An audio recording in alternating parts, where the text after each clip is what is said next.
জামার পেছনের চেনটাই জোরে একটান দিতেই ছিঁড়ে গেল। সাথে সাথে জেরিনের ফর্সা পিঠটি উন্মুক্ত হলো। হাত পা এবং মুখ বাঁধা থাকায় জেরিন কিছুই করতে পারছিল না, শুধু চোখের জল ফেলা ছাড়া। পা পর্যন্ত লম্বা একটা কালো কোট, হাতে কালো মোজা, মুখে মাস্ক এবং মাথায় লম্বা একটা হ্যাট। বোঝার কোনো উপায় নেই কে এমন করেছে জেরিনের সাথে। একটু পর জেরিনের পিঠে একটা সুচ দিয়ে আঁচড় দিল। সাথে সাথে পিঠ কেটে গিয়ে রক্ত পড়তে শুরু করলো। জেরিন সহ্য করতে পারছে না, আবার কিছু বলতেও পারছে না। এরপর ব্যক্তিটি একটা ট্যাটু করার মেশিনের সাহায্যে জেরিনের সমস্ত পিঠে এমনভাবে কিছু লিখেছে যাতে জেরিন অজ্ঞান হওয়ার মতো অবস্থা। লেখা হয়ে গেলে ব্যক্তিটি হাতের ইশারায় জেরিনের মুখের বাঁধন খুলে দিতে বলে। মুখের বাঁধন খোলার সাথে সাথে জেরিন চিৎকার দিয়ে ওঠে এবং খুবই হিংস্রতার সাথে বলে, তোরা একটাও বাঁচবি না। আমার সাথে এমন করার ফল খুব খারাপ হবে তোদের। আমার বাপি তোদের একটাকেও ছাড়বে না বলে দিলাম। আমি আমার বাপিকে সব বলবো। জেরিনের এমন কথায় ছেলেগুলো হাসতে থাকে। তাদের মাঝে একজন হাসতে হাসতেই বলে, বেঁচে ফিরলে তো বলবেন। একটা টেবিল হাসি হেসে দেয় সবাই। জেরিনের মাঝে আতঙ্ক ভর করে। সে আবারও চিৎকার দিয়ে বলে, তোরা কারা, কি চাস আমার থেকে? আবারও ছেলেটি বলতে থাকে, ম্যাডাম, আপনি কি করছেন? তা না হয় ওপারে গিয়েই শুনবেন, কেমন? আবারও জেরিনের মুখ বেঁধে দেয়। সব ছেলেরা মিলে জেরিনকে ধরে গাড়িতে ওঠায়। কালো কোট পরা ব্যক্তিটি শুধু ইশারা করে জেরিনকে নিয়ে যাওয়ার। ছেলেগুলোও তার কথা মতো কাজ করে। ওরা গাড়ি নিয়ে চলে যাওয়ার পর কালো কোট পরা ব্যক্তিটির ঠোঁটের কোণে এক চিলটে হাসি ফুটে ওঠে। আজ তৃতীয়বারের মতো একই স্টেশনের পাশের ব্রিজটার নিচে আরেকটি লাশ পাওয়া গেল। লাশটি দেখেই বোঝা যাচ্ছে খুব টর্চার করার পর ব্রিজের উপর থেকে ফেলে দিয়ে খুন করা হয়েছে। লাশটিকে ভালোভাবে সার্চ করে দেখা গেল সে একই চিহ্ন যা এর আগে দুটো লাশে পাওয়া গিয়েছিল। পুলিশ বুঝতে পারল একই ব্যক্তির কাজ এটা, তবে এটা বুঝতে পারল না কে করছে এমন। এই উফ, মেরে দিল রে আম্মু। গাড়ির সাথে ধাক্কা খেয়ে মিহু বসে বিলাপ করছে। ওই শালা তোর গাড়ি নিয়ে ভার্সিটির মাঠে আসার স্বাদ মিটিয়ে ছেড়ে দিব। আমায় তো মেরেই ফেলছিলি, তোকে তো খুন করা লাগে। ওই হারামজাদা, বাইর হ, বাইর হ, বাইর হ গাড়ি থেকে। মিহুর কথা শুনেও গাড়ি থেকে কারোর বের হওয়ার নামই নেই। তার উপর গাড়ি একটু ব্যাকে নিয়ে মিহুর পাশ কেটে চলে গেল। মিহুর দেমাগ এতেই চটে গেল। ধুলো ঝাড়তে ঝাড়তে গাড়িতে থাকা ব্যক্তিটিকে ভীষণ বকতে লাগলো। ক্যান্টিনে পৌঁছে মিহু দেখতে পেল তিথি, পিয়াস, চৈতি, বিপুল সবাই বসে আড্ডা দিচ্ছে। ওদের আড্ডা দিতে দেখে মিহুর রাগ যেন সপ্তম আকাশে পৌঁছে গেল। ওদের কাছে গিয়ে বলতে শুরু করলো, ওই হারামিরা, এক একটা বান্দর বান্দরনি, এদিকে আমি অ্যাক্সিডেন্ট হয়ে বসে আছি আর তোরা আড্ডা মারছিস। তুই তো ঠিকই আছিস, তোর অ্যাক্সিডেন্ট হয়েছে বলে তো মনে হচ্ছে না রে। তার মানে তোরা কি আমি হসপিটালে ভর্তি হলে খুশি হতি? না বেবি, তোমার কিছু হোক আমরা কেউ এমন চাইতে পারি বলো? তুমি শুধু শুধু আমাদের ভুল বুঝছো। ওই, তোরা কি মিহুর সাথে কি ঢং করতেছিস? ওর কথা লেগেছে আগে দেখ। ও হ্যাঁ রে, তোর কোথায় লেগেছি? আর এমন হলো কিভাবে? আর কইস না বোন, এক হারামজাদা আমার মার্ডার করতে চাচ্ছিল মনে হয়। শালার অ্যাটিটিউড দেখে আমি অবাক। একে তো আমায় গাড়ি দিয়ে ধাক্কা দিল, তার ওপর আমায় সরি না বলেই গাড়ি নিয়ে পাশ কাটিয়ে চলে গেল। আমাকে ধরতে পারলে এমন মাইর দিব যাতে জিন্দেগিতে না ভোলে। আচ্ছা, হয়েছে হয়েছে, তোরা এখন থামবি? এখানে আয়, বস, আর বল কে এমন করেছে, আমরা দেখে নেব। দেখলে কি আর তোদের বলতাম নাকি? সবাই অবাক হয়ে বলল, মানে? খুব ভালো করেছিস। আচ্ছা, টেনশন করিস না, আমরা খুঁজে বের করব আর তাকে সেই ধোলাই দেব, কেমন? হ্যাঁ। ওরা সবাই গল্প গুজব করতে থাকে। এর মাঝে মিহুর পেছন থেকে দাঁড়িয়ে এক্সকিউজ মি। যে এইটুকু কথা বললো তাকে দেখে মিহু বাদে সবাই অবাক হয়ে দাঁড়িয়ে পড়ল। নিজের জায়গায় একদম স্থির হয়ে দাঁড়িয়ে আছে মিহু। একটু নড়নচড়ন হলেই ও শেষ। এক পায়ের ওপর ভর দিয়ে বেঞ্চের ওপর দাঁড়িয়ে থাকা কতটা কঠিন তা আজ বুঝতে পারল মিহু। একটু টু শব্দও করতে পারছে না। যদি কোনো কথা বলে সে তাহলেই হাতের ওপর বেতের বাড়ি পড়বে। এই ভয়ে আরও চুপসে আছে সে। আপনারা কিছু না বুঝলে চলুন কিছু সময় আগে ফিরে যাই। Excuse me. কথাটি যে বলল তাকে দেখে পিয়াস, তিথি, চৈতি ও বিপুল সবাই দাঁড়িয়ে যায়। মিহু ওদেরকে এইভাবে দাঁড়াতে দেখে বলে, তোরা দাঁড়িয়ে পড়লি কেন? বস না। আর আপনি কে? মিহুর সামনে যে দাঁড়িয়ে আছে সে যেন একটি দুধের সাগরের মধ্যে থেকে উঠে এসেছে। এতটা ফর্সা কেউ হতে পারে বলে মিহু যা ভুল ধারণা ছিল তা আজ প্রমাণ পেল। ছেলেটির গায়ের রং যেমন ফর্সা তেমনই তাকে দেখতে। ছেলেটিকে দেখে মিহু হাঁ হয়ে তাকিয়ে আছে। এরপরই ছেলেটি শান্তভাবে বলে ওঠে। সরি। মিহুর কপালে হালকা ভাঁজ পড়ে। তারপর সে কিছুটা অবাক হয়ে ওনাকে প্রশ্ন করে। আপনি কে ভাইয়া? আর সরি বা কাকে বলছেন? চোখ থেকে সানগ্লাসটি সরিয়ে হালকাভাবে চোখের পলক ফেলে ছেলেটি। চোখের পলক ফেলার এমন বিশেষ প্রক্রিয়া দেখে মিহু হতবাক হয়ে আছে। চোখের পলক কিভাবে ফেলতে হয় তা এই ব্যক্তিটির কাছ থেকে শিখতে হবে মিহুর। তবে এখন এসব ভাবনা চিন্তা বাদ দিয়ে ঠোঁটের কোণে হালকা হাসি গুজে নিয়ে সামনে থাকা ব্যক্তিটির উদ্দেশ্যে বলে ওঠে। আপনি কি কিছু করেছেন যে সরি বলছেন? এবার ছেলেটি চোখ উল্টিয়ে মিহুর চোখের দিকে তাকায়। তখন গাড়িটা আমি চালাচ্ছিলাম, আমি বুঝতে পারিনি আপনি কোথা থেকে সামনে চলে এলেন। আপনাকে এজন্যই সরি বলতে আসা। মিহু এতক্ষণ মনে মনে চিন্তা করছিল ছেলেটি কি সুন্দর কি ভালো, কিন্তু যখন শুনলো ওকে গাড়ি চাপা দিয়েছিল উনি, তখন মনে মনে করা সব চিন্তা বাদ দিয়ে বলে উঠল। ও তাই নাকি? নিজের চোখ রসগোল্লার মতো বড় বড় করে কোমরে 2 হাত রেখে ছেলেটির অনেকটা ক্লোজে গিয়ে মিহু বলে কথাটি। মিহুর এমন আচরণে ছেলেটি হালকা অবাক হওয়ার ভঙ্গিমা করে। তবে মিহুকে এমন দেখে তার হাসিও পায়। হাসিটা মনে মনে কন্ট্রোল করে মিহুকে বলে। আমি তখন বুঝতে পারিনি। বুঝতে পারেননি? তাহলে বুঝতে পারলে তো গাড়িটা আমার উপর চালিয়েই দিতেন। ঠোঁট বাঁকিয়ে কথাটি বলে। ওদিকে পিয়াস, তিথি, চৈতি, বিপুল সবাই হাঁ করে তাকিয়ে আছে। ওদিকে পিয়াস, তিথি, চৈতি, বিপুল সবাই হাঁ করে দাঁড়িয়ে আছে। কিছু বলতেও পারছে না, কারণ মিহুর যখন রাগ হয় তখন ওকে কেউ থামাতে পারে না। মিহু মাথা চুলকে কি যেন চিন্তা করলো। ছেলেটি মিহুর এমন অবস্থা দেখে রাগ করলেও হালকা বিরক্তি নিয়ে বলে উঠল। আপনাকে আমি সরি বলেছি, এখন সরিটা গ্রহণ করা না করা আপনার ব্যাপার। তবে আমি চাই আপনি সরি গ্রহণ করুন। একটা মানুষ নিশ্চয়ই অকারণে কাউকে আঘাত করতে চাইবে না, তাই না? সো তাড়াতাড়ি গ্রহণ করলে করুন, আমার ক্লাসে যেতে হবে। মিহু সামান্য কেশে ভ্রু নাচিয়ে বলে। ক্লাস? আমরা মনে হয় সবাই ঘাস কাটি, তাই না? আমাদের দেখে মনে হয় না আমরা ক্লাস করি, তাই না? ক্লাস করতে আসছে দেখো। না না, আপনি ভুল ভাবছেন। আমি তো মিহুর কথায় সামান্য বিচলিত হয়ে। আপনি আপনার সরি রাখুন, আমি আমার আঘাতটুকু রেখে দিই, কেমন? এটুকু বলে নিজের ফ্রেন্ডদেরকে টেনে নিয়ে ক্যান্টিনের বাইরে চলে আসে সে। ছেলেটি হালকা একটা মুচকি এসে সানগ্লাসটি আবারও পরে নেয়। এরপর সেখান থেকে বেরিয়ে চলে যায়। লাল জামায় একটা সাদা দাগ হয়ে যাওয়াতে মিহু ওয়াশরুমে চলে যায় দাগটি ধুতে। তবে এমন একটা দাগ লেগেছে যেটা কখনোই উঠবে না দেখে মনে হচ্ছে। তবুও অনেকটা সময় ধরে নিজের জামার দাগ তুলতে ব্যস্ত ছিল মিহু। তাই ওদিকে ক্লাস শুরু হয়ে গেছিল। হালকা হালকা দাগ ওঠার পর ক্লাসরুমের দিকে পা বাড়ায় সে। ক্লাসরুমের দরজার কাছে এসে ঘড়ি দেখে অলরেডি 25 মিনিট দেরি হয়ে গেছে। তাই আর দেরি না করে দরজায় নক করে বলে। May I come in sir? Teacher class নিচ্ছিল।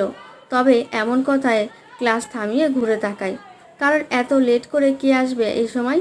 ঘুরে তাকানোর পর দেখে মিহু দাঁড়িয়ে আছে মার্কার ও ডাস্টার হাতে। সকালের ওই ছেলেটিকে দেখে মিহু অবাক না হয়ে পারে না। অতটাও অবাক হয় না এখন সে, কারণ এই টিচারের সাথে খারাপ বিহেভ করা হয়েছে। আর এখন সে মিহুকে কি শাস্তি দিতে পারে তা নিয়ে ভাবছে। Please coming. টিচার বলে ওঠে। মিহু এটা শুনে খুব খুশি হয়। তাই দেরি না করে রুমে ঢুকে নিজের ফ্রেন্ডের কাছে একটা সিটে বসতে নেয়। অমনি স্যার বলে। ওয়েট, আপনি সিটে বসবেন না? একটা ডেভিল হাসি দিয়ে। মানে তাহলে কোথায় বসবো স্যার? এই বেঞ্চের উপর এক পা উঠুন এবং এক পা উঁচু করে কান ধরে দাঁড়িয়ে থাকুন। স্যারের এমন কথায় মিহুর মুখটা কাঁদো কাঁদো হয়ে যায়। মনে মনে স্যারকে হাজারটা গালি দিয়ে বেঞ্চে উঠে দাঁড়ায় সে। এখন ওদের সেই স্যার ক্লাস নিতে শুরু করে। এবারে তিনি স্টেজে গিয়ে ক্লাস না নিয়ে মিহুর সামনে থেকেই দাঁড়িয়ে লেকচার দিতে শুরু করে। এরই মাঝে মিহুর পা নড়তে শুরু করে এবং দেখা যায় এক পর্যায়ে মিহু পড়ে যেতে নাই। তখনই মিহুর কোমর শক্ত করে জড়িয়ে আছে একজন। কোমর এমনভাবে জড়িয়ে ধরাই ও খুব কাতু কাতু লাগছে। বেঞ্চের ওপর থেকে পড়ে যাওয়ার সময় আল্লাহর নাম নিয়ে হাত দিয়ে সেই যে চোখ বন্ধ করে আছে সে চোখ খোলারই নাম নেই। ওদিকে বারবার ইচ্ছে করে কেউ মিহুর কোমরে চিমটি কাটছে, কেউ ওর সারা শরীর আষ্টে পৃষ্ঠে জড়িয়ে ধরতে চাইছে। এমনটা হালকা অদ্ভুত লাগায় সে নিজের চোখ খোলে, দেখে যে ও চৈতি ও তিথির কোলের ওপরে পড়ে আছে। আর ওরা দুজন মিহুকে এতক্ষণ ধরে ওইভাবে চিমটি কেটে যাচ্ছিল। সামনে থাকা স্যার তিথি ও চৈতির দিকে অগ্নি দৃষ্টিতে দেখছে। মিহু ওদের কোলে আর পড়ে না থেকে উঠে দাঁড়ালো। স্যার মিহুর দিকে তাকিয়ে খুবই শান্ত গলায় বলল। Now you can sit down. Mihu স্যারের কথা মতো বসতে নিলেই ক্লাস আওয়ারের ঘন্টা বাজলো। স্যার সব স্টুডেন্টদের বিদায় জানিয়ে চলে গেল। স্যারের যাওয়ার সাথে সাথে দাঁড়াম দিয়ে বেঞ্চে বসে পড়ল মিহু। খুবই উৎফুল্লতা নিয়ে মিহুকে একে একে নানান প্রশ্ন করতে থাকে তিথি ও চৈতি। মিহু বা চোখের ভুরু নাচিয়ে ওদেরকে পাল্টা প্রশ্ন করে। আচ্ছা, এই স্যারটা কে রে? নতুন নাকি? চৈতি মুখে একটা চিন্তার ছাপ নিয়ে বলে, নতুন নয়, তবে পুরাতনও নয়। কথাটি শুনে চৈতির কথায় মিহু আরেকটু মনোযোগী হয় এবং কপাল কুঁচকে বলে, মানে? ওনার নাম সাইক অর্ণব। এই তো তোর এই ভার্সিটিতে আসার 1 মাস আগেই এখানে জয়েন করেছেন। তবে উনি এই 1 মাস ক্লাস নিতেন না। ওনার নাকি কি একটা জরুরি কাজে ফরেন যেতে হয়েছিল। তবে আজ উনি হঠাৎ করেই ফিরেছেন। বুঝলাম, কিন্তু এই 1 মাস উনি কোথায় ছিলেন? সেটা আমরাও জানি না। হতে পারে অফিসিয়াল কোনো কাজে। তবে জানিস একটা অদ্ভুত জিনিস, উনি কারোর সাথে তেমন কথা বলে না। ক্লাস নেওয়াও শেষ, ওনার খোঁজও শেষ। তবে আজকে অ্যাক্সিডেন্টলি তোর সাথে উনি কথা বললেন। তাহলে আমি তো খুব লাকি, তাই না? ঠোঁটে কামড় দিয়ে বলল মিহু। কারণ আমাদের ভার্সিটির সব মেয়েরা তো ওনার জন্য পাগল, বলা যায় চোখের মণি। আর সেখানে তুই ওনাকে ওভাবে কথা শোনালি। যা, বাদ দে। আমাদের টিচার হয়, এসব টপিক বাদ দিই। এটা বল, আমি তোদের কোলে কিভাবে পড়লাম? আমার তো ফ্লোরে পড়ার কথা ছিল। মিহুর এমন কথায় ওর 4জন ফ্রেন্ডই হেসেই চলেছে। এদের মাঝে বিপুল হাসতে হাসতে বলে ওঠে, তুই হালকা মেয়ে ডাতিস জানতাম, কিন্তু এতটা তা জানতাম না। মিহুর মুখ বাঁকা হয়ে যায় কথাটি শোনার পর। এরপর অভিমানী সুরে বলে, ও, আমি তাহলে পাগল হয়ে গেলাম, তাই না? তা নয়তো কি, তুই তো একদম সারার গায়ের উপর পড়তে, কিন্তু 4 হাত দিয়ে হালকা ধাক্কা দিয়েছিলেন, যার জন্য তুই ওদের কোলের উপর পড়েছিলি, বুঝেছিস? এই ব্যাপার। আচ্ছা শোন, তোরা থাক, আমি আজকে আসি, কেমন? মিহুর কথা শুনে ওরা সবাই মুখ গোমরা করে ফেলে। চৈতি ঠোঁট উল্টিয়ে কাঁদো কাঁদো সুরে মিহুকে বলে, কেন রে? একটা ক্লাসই তো হলো মাত্র, এখনই কেন যাবে? ধুর, আমি কি একেবারে যাচ্ছি নাকি? আধা ঘন্টা পর তো আবারও চলে আসবো। ওহ, কিন্তু কেন? অত কেন এর উত্তর দিতে পারবো না, ফেলেই বুঝতে পারবি। মিহুর কথা শুনে ওরা সবাই মুখ গোমরা করে ফেলে। চৈতি ঠোঁট উল্টিয়ে কাঁদো কাঁদো সুরে মিহুকে বলে। মিহু কথাগুলো বলে কাঁধে ব্যাগ ঝুলিয়ে চলে গেল। দেখেছেন, এতদিনেও আপনাদের সাথে পরিচয় করানো হলো না মিহুর। চলুন আজ পরিচয় করিয়ে দিই। অপর্ণা মেহজাবিন ওরফে মিহু অনার্স 2nd ইয়ারের স্টুডেন্ট। 1 মাস আগেই সে এই নতুন ভার্সিটিতে ট্রান্সফার হয়ে এসেছে। খুবই মিষ্টি একটা মেয়ে মিহু। ওর চঞ্চলতার জন্য খুব অল্প দিনেই সবার সাথে ভালো বন্ধুত্ব হয়ে গেছে। গায়ের রঙটা লাল ফর্সা, চোখের মণিটা বাদামি রঙের। হাসলে 2 গালে খুব সুন্দরভাবে টোল পড়ে। দেখতে খুবই সুন্দরী। বাসায় বাবা মা ও একটা ছোট ভাই আছে। এখনকার জন্য এটুকুই জানুন, বাকিটুকু ধীরে ধীরে জানতে পারবেন। আধা ঘন্টা পর মিহু ফিরে আসলো। চৈতিকে ফোন করে জানতে পারলো ওরা সবাই ক্যান্টিনে। এক মুহূর্ত দেরি না করে ক্যান্টিনে চলে গেল মিহু। ক্যান্টিন 1.5-2 ঘন্টা আগে অন্যরকম ছিল, কিন্তু এখন দেখে মনে হচ্ছে কেউ সাজিয়েছে। তিথি চৈতি মুখ ফুলিয়ে বসে আছে। ওদিকে মিহু পেছন থেকে এসে চৈতির চোখ ধরে ফেলল। চৈতি বারবার কাতরাচ্ছে চোখ ছাড়ানোর জন্য, তবুও মিহু ওকে ছাড়ছে না। চৈতি বারবার কাতরাচ্ছে চোখ ছাড়ানোর জন্য, তবুও মিহু ওকে ছাড়ছে না। 5 মিনিট পর ওর চোখ ছেড়ে দিল মিহু। চৈতির চোখ খোলার সাথে সাথেই ওর ফ্রেন্ডার সহ ক্যান্টিনে থাকা সবাই একসাথে বলে ওঠে, হ্যাপি বার্থডে টু ইউ। এমন কিছুর কথা চৈতি কল্পনাতেও কল্পনা করেনি। সবাই মিলে এইভাবে ওকে সারপ্রাইজ দেবে, এটা ভেবেই ওর চোখে জল চলে এলো। টেবিলের ওপর থাকা কেক পাশে থাকা চাকু দিয়ে 5 জনে মিলে কাটলো। এবার আপনারাও জানেন কি হয়, মানে কেক মাখামাখি। বিকেলে 5 জন একসাথে একটা রেস্টুরেন্টে ঢুকলো এবং আজকে চৈতি ওদের ট্রিট দিল। সারাটা দিন অনেকটা মজা করে যে যার বাসায় চলে আসলো। ওরা রাত্রি 2টো বাজতে চলেছে। একটা ছেলে রাতভর বাড়ি থেকে বাড়ি ফিরছে, এক হাতে টর্চ এবং এক হাতে মোবাইল ফোন।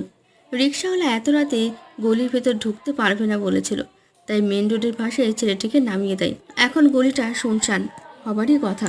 রাত যেখানে 2টো বাজে, ছেলেটি শান্ত পায়ে হেঁটে যাচ্ছে বাড়ির পথে। মনোযোগটা মোবাইলের ওপর থাকায় কিছু মনে করছে না সে, কারণ কেউ একজন তাকে ফলো করছে সেটা সে টেরও পাচ্ছে না। ফোন টিপতে টিপতে ছেলেটি কিছুর সাথে হোঁচট খেয়ে পড়ে গেল। সাথে সাথে একটা অশ্রাব্য ভাষায় গালি দিল সে। দেখলো একটা ইট উঁচু হয়ে আছে, ইটের ওপর একটা লাথি মেরে এবার নিজের চলার পথে মনোযোগ দিল। সেটি বুঝতে পারছে কেউ ওকে ফলো করছে। একটু দূরে গিয়ে থেমে চারপাশে টর্চ ঘুরিয়ে দেখলো, না, কোথাও কেউ নেই। সে মনে করলো হয়তো মনেরই ভুল। যেতে যেতে একটা হাত ছেলেটির কাঁধে পড়ল। ছেলেটির যায় যে অবস্থা, কারণ এত রাতে কে ওকে এইভাবে ফলো করবে। সামনে থেকে যতটুকু ঘাড় ঘোরালো একজনকে দেখা যায়, ছেলেটিও ততটুকুই ঘাড় ঘোরালো এবং দেখলো সম্পূর্ণ কালোর সাজে একজন ওর দিকে মুখ করে আছে। মুখে একটা কালো মাস্ক থাকায় বোঝা যাচ্ছিল না মানুষটি কে। ছেলেটি এসব দেখে এক চিৎকার দিয়ে সেকেন্ডের মধ্যে দৌড়ে পালালো এবং কালো ব্যক্তিটি রাস্তার পাশের দেওয়ালে সজোরে লাথি মারল এবং রাগে ফুঁসতে ফুঁসতে চলে গেল। সকাল হতে না হতেই মিহুর মোবাইলে একটা মেসেজ আসে। মেসেজটা দেখে মিহু আর এক মুহূর্ত দেরি করে না। কাঁধে ব্যাগ ঝুলিয়ে বাসার সবাইকে বিদায় দিয়ে কোনো এক উদ্দেশ্যে বেরিয়ে পড়ে। সমস্ত রুমে ধোয়া।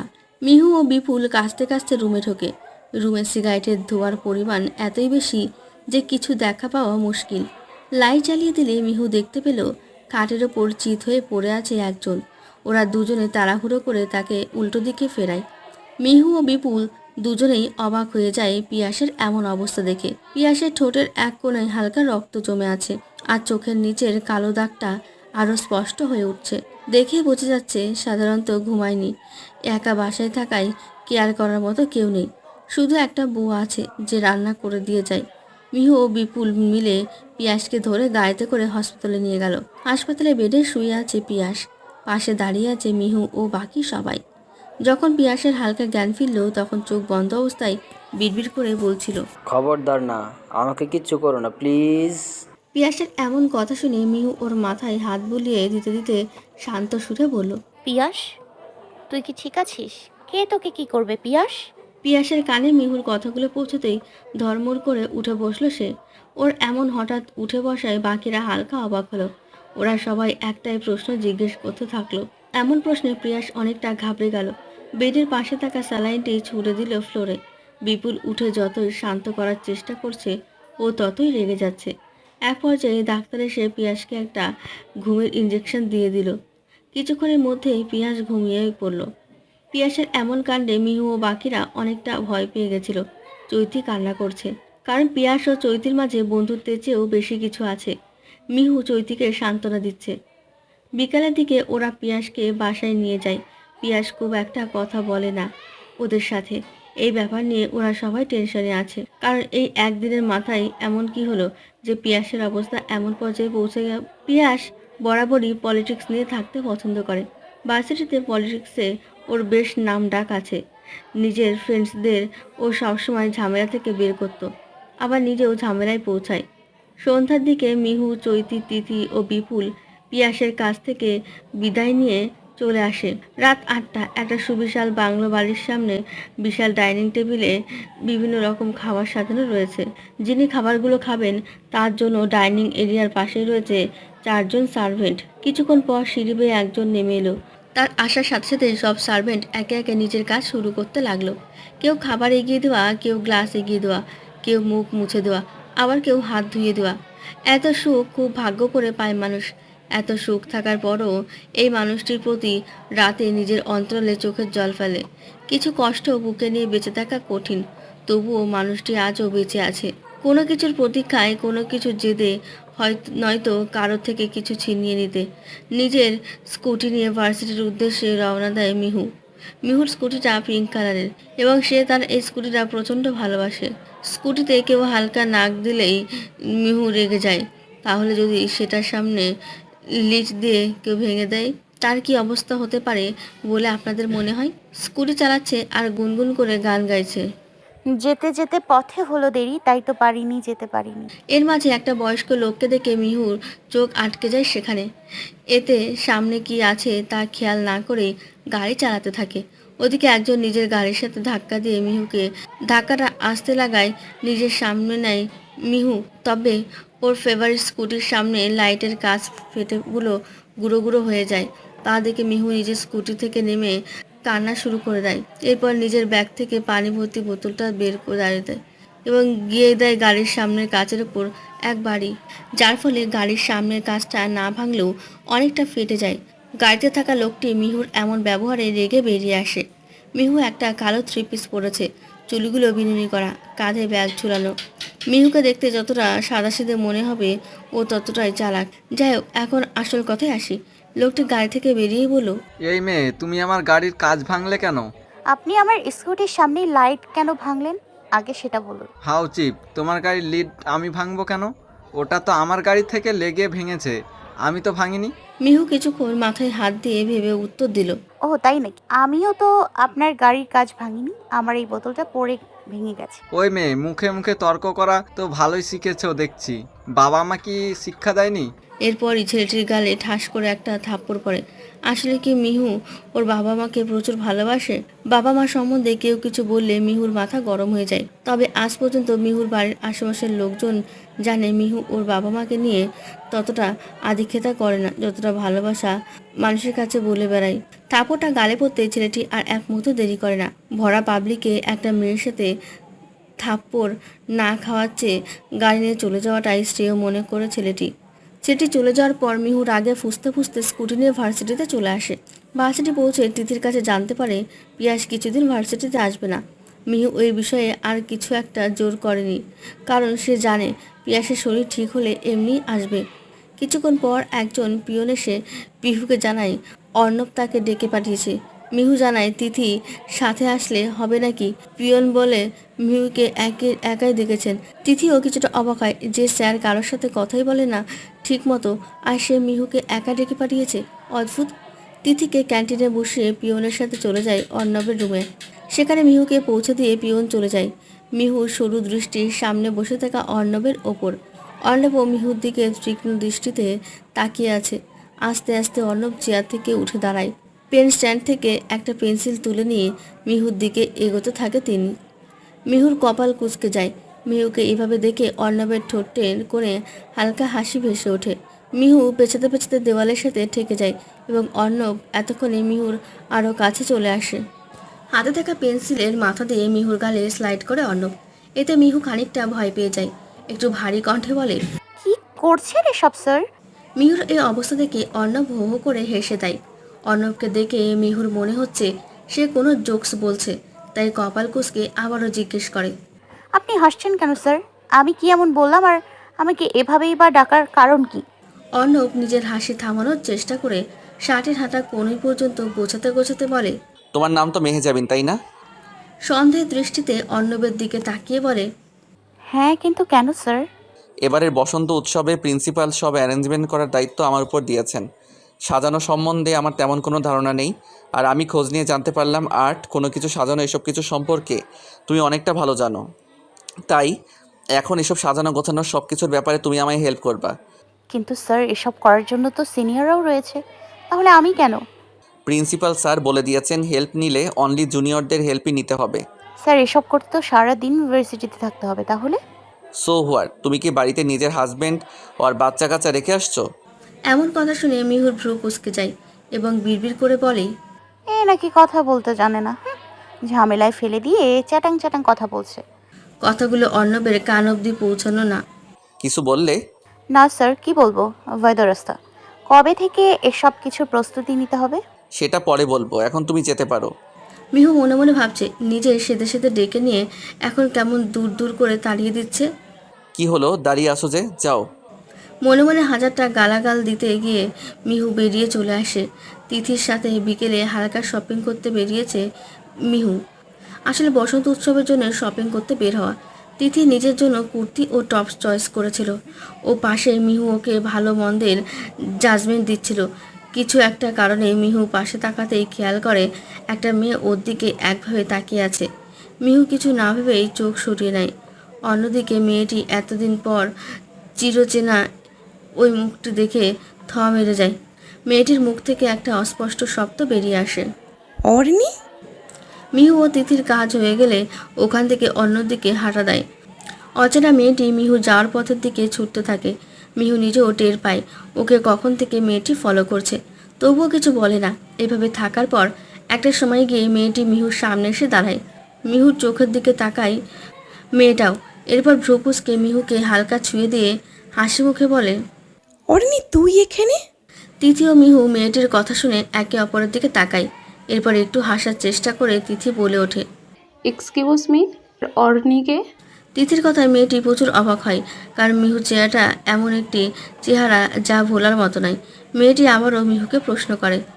অন্নি, আমায় চিনতে পারছিস না? ভুলে গেছিস আমায়? আর তুই এখানে কিভাবে আসলি? এতদিনই বা কোথাও উদা হয়ে গেছিলি তুই? মিহু এবার মুখ খুলে। ওয়েট ওয়েট, আমাকে কথা বলার সুযোগ দিন। আপনি কে? আমরা কি একে অপরকে চিনি? আর এই অর্নিটাই বা কে?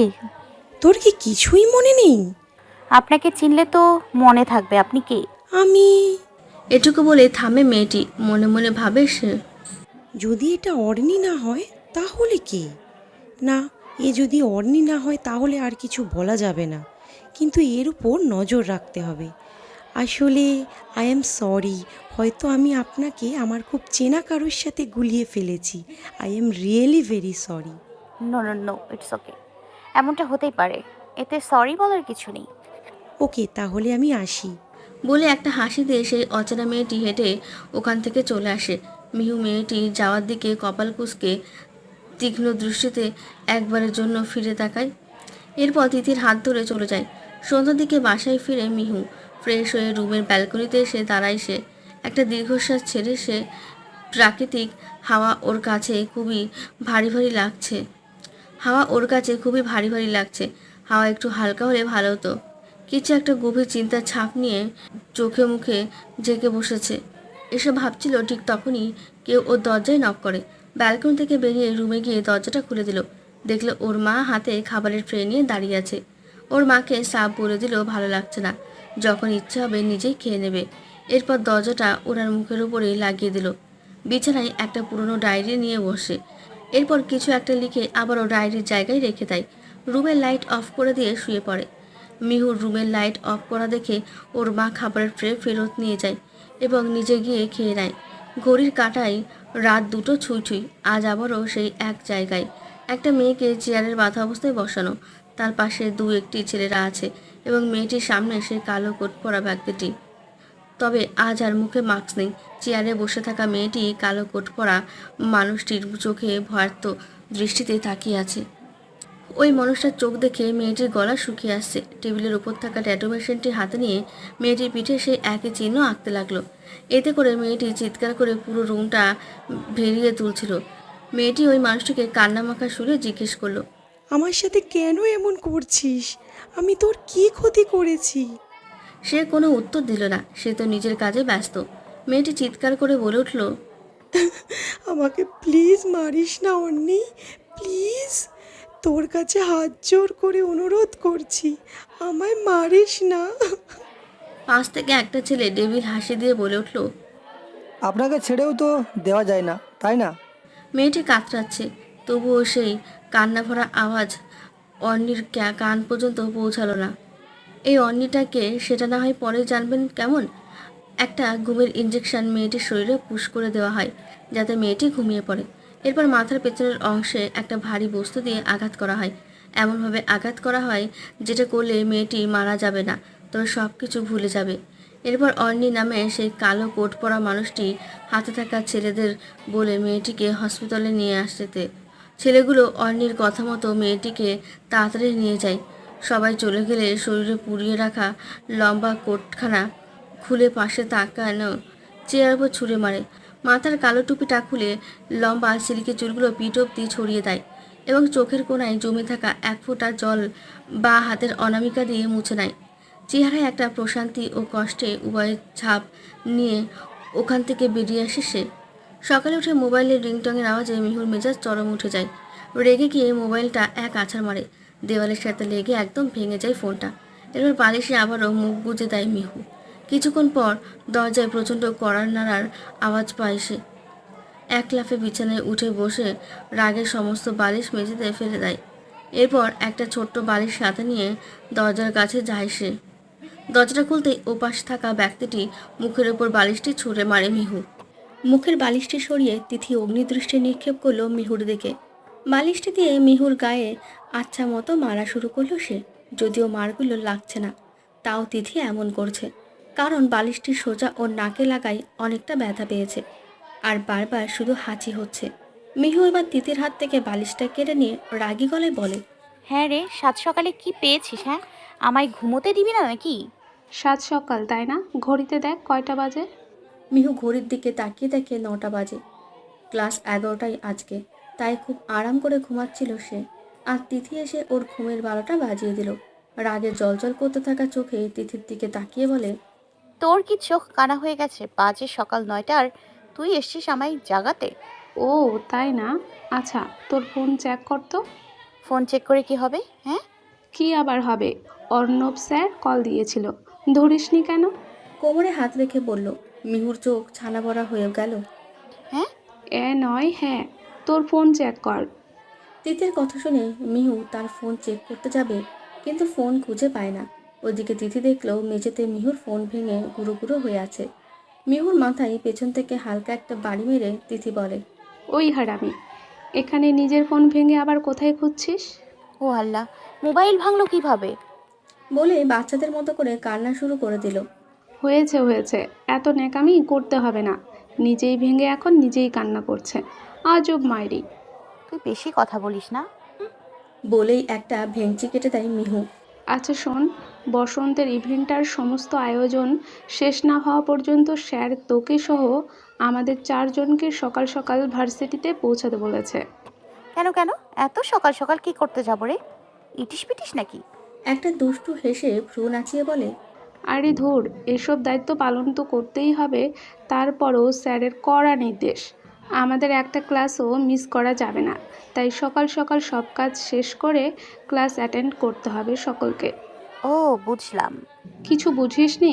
যা গিয়ে রেডি হ। ও হ্যাঁ, আচ্ছা তুই 2 মিনিট ওয়েট কর, আমি 10 মিনিটে রেডি হয়ে আসছি, কেমন? দাঁত কেলিয়ে বলল মিহু। তিথি মাথায় হাত দিয়ে বিছানায় বসে পড়ল। একটা white long kurti, blue jeans ও ব্লু কালারের ওড়না, সাথে গোল্ডেন কালারের ফিতার দড়ি। চুলগুলো বিরুনি করা, কপালের সামনে থাকা ছোট ছোট চুলগুলো খুব সুন্দরভাবে হাঁটার তালে তালে উড়ছে। নিজের পায়ের দিকে তাকিয়ে হাঁটার গতি অনুসরণ করছে মিহু। তিথি ওর হাত ধরে থাকায় উপরে না তাকিয়েও হাঁটতে পারছে সে। সামনে স্যারকে দাঁড়িয়ে থাকা দেখে মিহুর হাতটা ছেড়ে দেয় তিথি। মিহুর তো সেদিকে খেয়াল নেই, সে তার পায়ের দিকে তাকিয়েই হেঁটে চলেছে। ওদিকে যে সামনে একজনের সাথে ধাক্কা খেতে চলেছে তা ওকে কে বলবে। বলতে বলতেই ধাক্কা খেলো সামনে থাকা ব্যক্তিটির সাথে। মিহু পড়ে যেতে নিলেই ধরে নেয় সে তিনি অন্য কেউ নন। আসলে সে যে অর্ণব এটা তো জানা কথা, তাই না? আচ্ছা যাকগে, এখন বলি। মিহুকে ধরে ফেলে অর্ণব। মিহু নিজের হাত দিয়ে জাপটে ধরে আছে অর্ণবকে। একটু পর নিজের থেকে আলাদা করে মিহুর দুবাহু শক্ত করে চেপে ধরে। চোখ মুখ শক্ত করে মিহুর দিকে তাকিয়ে ধমকের সুরে অর্ণব বলে ওঠে, মাথা নিচু করে হাঁটার কি দরকার? চোখে কাপড় বেঁধে হাঁটলেই তো পারো, যত সব। তোমার হেল্প লাগবে জন্য আজকের মতো সহ্য করলাম, নইলে নাও গো ফ্রম হিয়ার। কথাগুলো এত জোরেই বলে যে মিহুর চোখ বেয়ে টুপটাপ বৃষ্টি শুরু হয়। অর্ণবের কাছ থেকে নিজেকে ছাড়িয়ে দৌড়ে চলে যায় গার্লস কমন রুমে।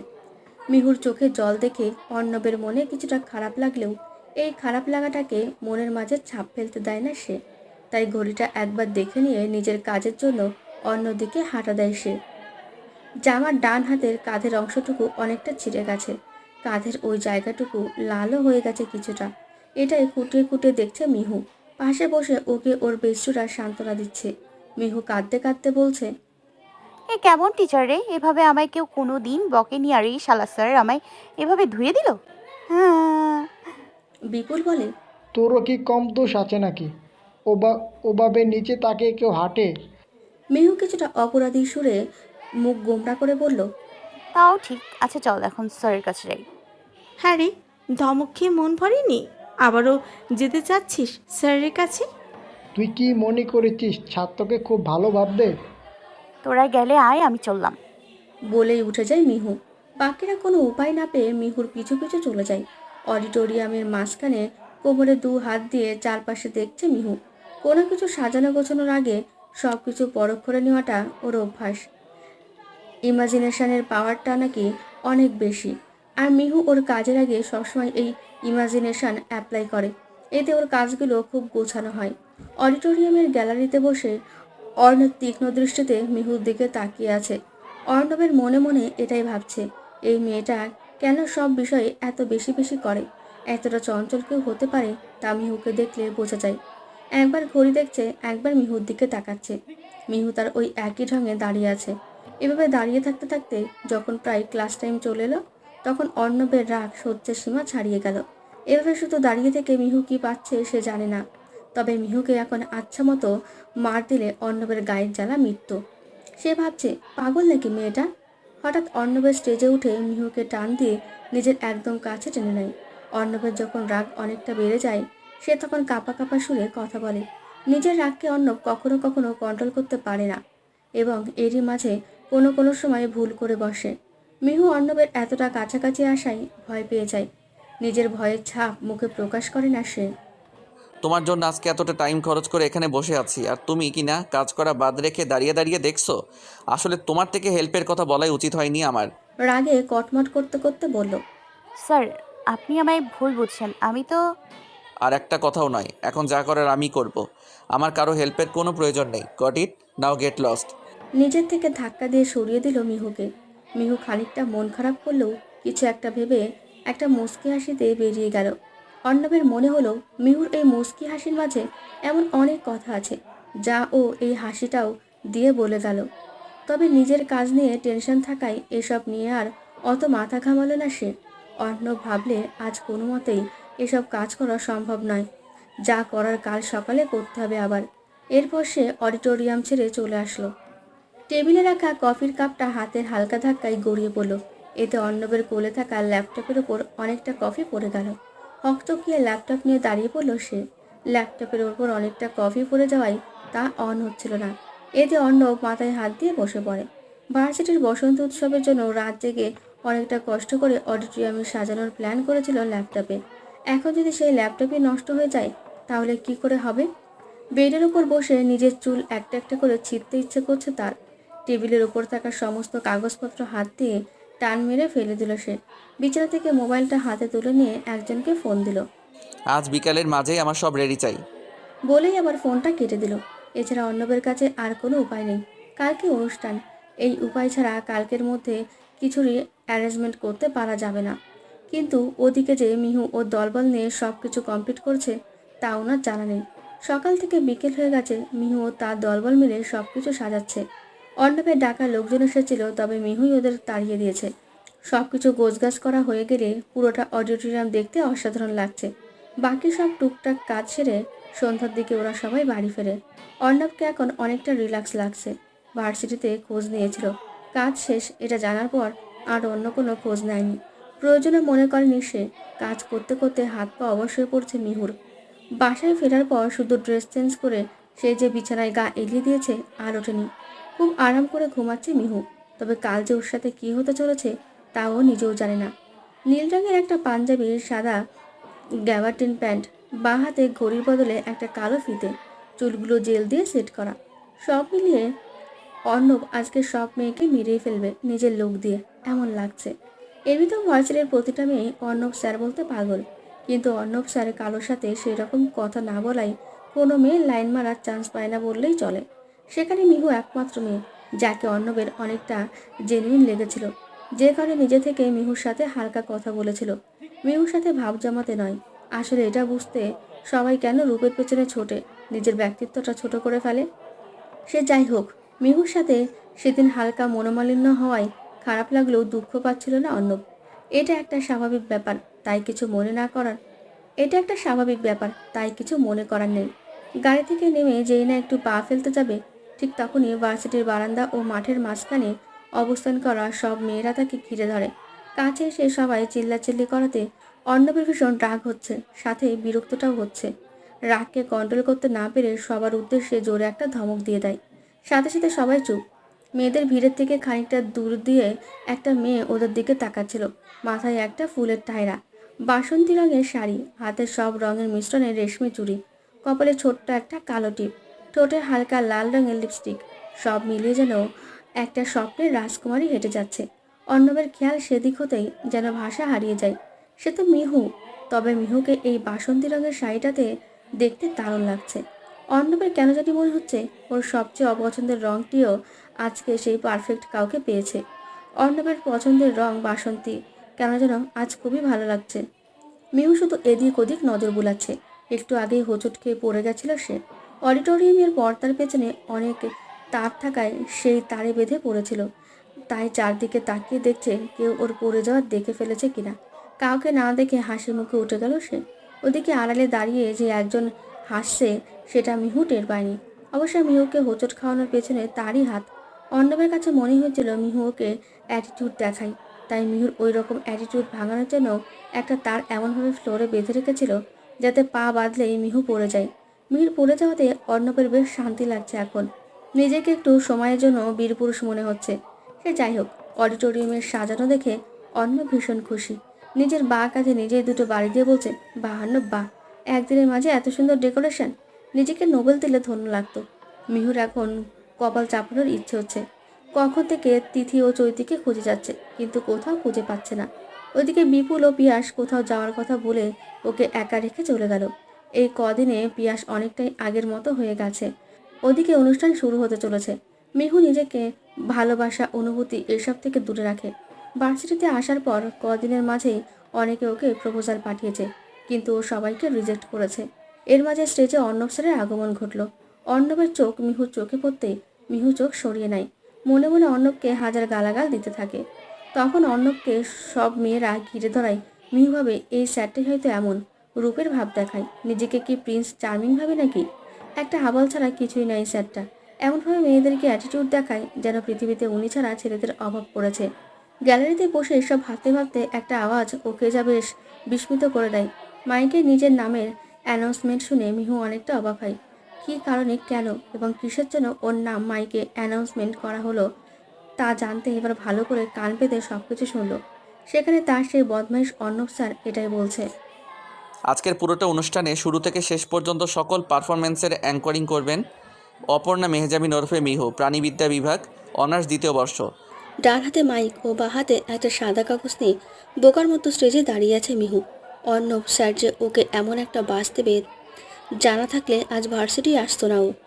এভাবে কোনো প্র্যাকটিস ছাড়া কি অ্যাঙ্কারিং করা যায়? পর্দার আড়লে দাঁড়িয়ে অর্ণব হেসেই চলেছে।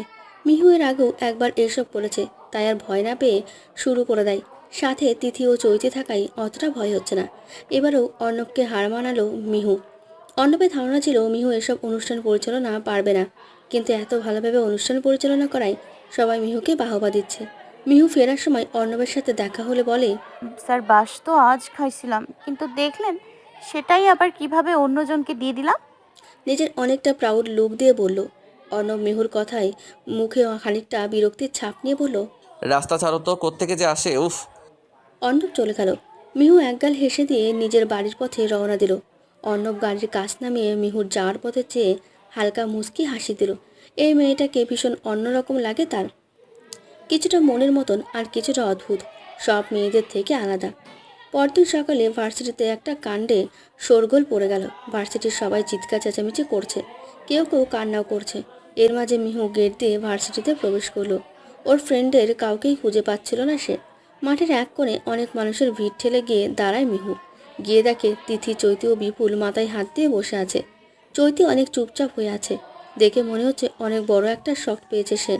চৈতি ও তিথির পাশে গিয়ে বসে চিন্তিত সুরে ওদের জিজ্ঞেস করে মিহু। কি হয়েছে তোদের? এমন দেখাচ্ছে কেন? নিশ্চুপ। কিরে বল, কি হয়েছে? ওরা কেউ জবাব না দেওয়ায় ভিড়ের মাঝে একজনকে জিজ্ঞেস করে। কি হয়েছে রে?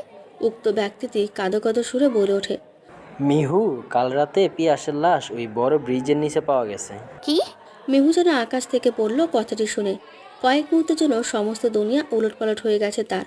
ধপ করে সেখানেই বসে পড়ে মিহু। পিয়াসের মৃত্যুর খবরটা পুরো ভার্সিটিতে শোকের ছায়া নামিয়ে দিয়েছে বলা চলে। যেহেতু পিয়াস পলিটিক্স করত, তাই সেখানকার অনেক ছেলেপেলেরা পিয়াসের মৃত্যুর ব্যাপারে রহস্য উদ্ঘাটন করার পদক্ষেপ নেয়। পিয়াসের মৃত্যুটার রহস্য কেউই বের করতে পারছে না, কেননা এটাকে মার্ডার বলা চলে নাকি আত্মহত্যা কিছুই কেউ বুঝতে পারছে না। পিয়াসের শরীরের কোথাও আঘাত করার কোনো চিহ্ন পাওয়া যায়নি। যে কোনো মানুষ ব্রিজ থেকে পড়লে যতটুকু ক্ষতি হবে ঠিক ততটুকুই আঘাত লেগেছে বলে ডাক্তাররা বলেছে। মিহু ও বাকিরা সবাই খুবই ভেঙে পড়েছে। ওরা ভাবতেই পারেনি পিয়াস ওদের ছেড়ে এত তাড়াতাড়ি চলে যাবে। নিজেদের এতটা কাছের বন্ধুকে হারানোর ব্যথা অনেকটা ঘায়েল করে দিয়েছে ওদের। কিছুদিন হলো অর্ণব মিহুকে অনেকটা চুপচাপ দেখছে। আগে সে মিহুকে অনেকটা মিস করছে অর্ণব। সবসময় যে মিহুর মুখে হাসি দেখত, তার মুখটা এই কয়দিন বিষণ্ণতায় ঘেরা, যা দেখতে অর্ণবের কাছে একদমই ভালো লাগছে না। অন্য ভালো করেই জানেন পিয়াসের মৃত্যুটা মিহুর কাছে অপ্রীতিকর, তাই ওর এমন অবস্থা। ক্লাসের শেষে বের হয়ে যাওয়ার সময় মিহুকে বলে ক্লাস শেষে দেখা করতে। মিহু মাথা নাড়িয়ে হ্যাঁ সূচক উত্তর দেয়। ক্লাস শেষে মিহু অর্ণবের সাথে দেখা করতে যায়। অর্ণব মিহুকে দেখে নরম গলায় বলে, এখন তোমায় একটু আমার সাথে যেতে হবে। মিহুর কপালে ভাঁজের রেখা পড়ে। কনফিউজডভাবে উত্তর দেয়, কোথায় যেতে হবে স্যার? আমার আজ সময় নেই। দেখো মিহু, আমার কথার উপর দিয়ে কথা বলো না। যখন বলেছে আমার সাথে যাবে তখন যাবেই। কিন্তু স্যার অর্ণব নিজের হাতের আঙুল দিয়ে মিহুর ঠোঁট চেপে ধরে বলে। আমি কিছু জানতে চেয়েছি। মিহুর মাথা নাড়ায়। অর্ণব ভ্রু নাচিয়ে বলে, তাহলে আমি যখন বলেছি তোমার যেতে হবে, বুঝলে? এবার মিহু অর্ণবের চোখের দিকে ভালো করে তাকায়।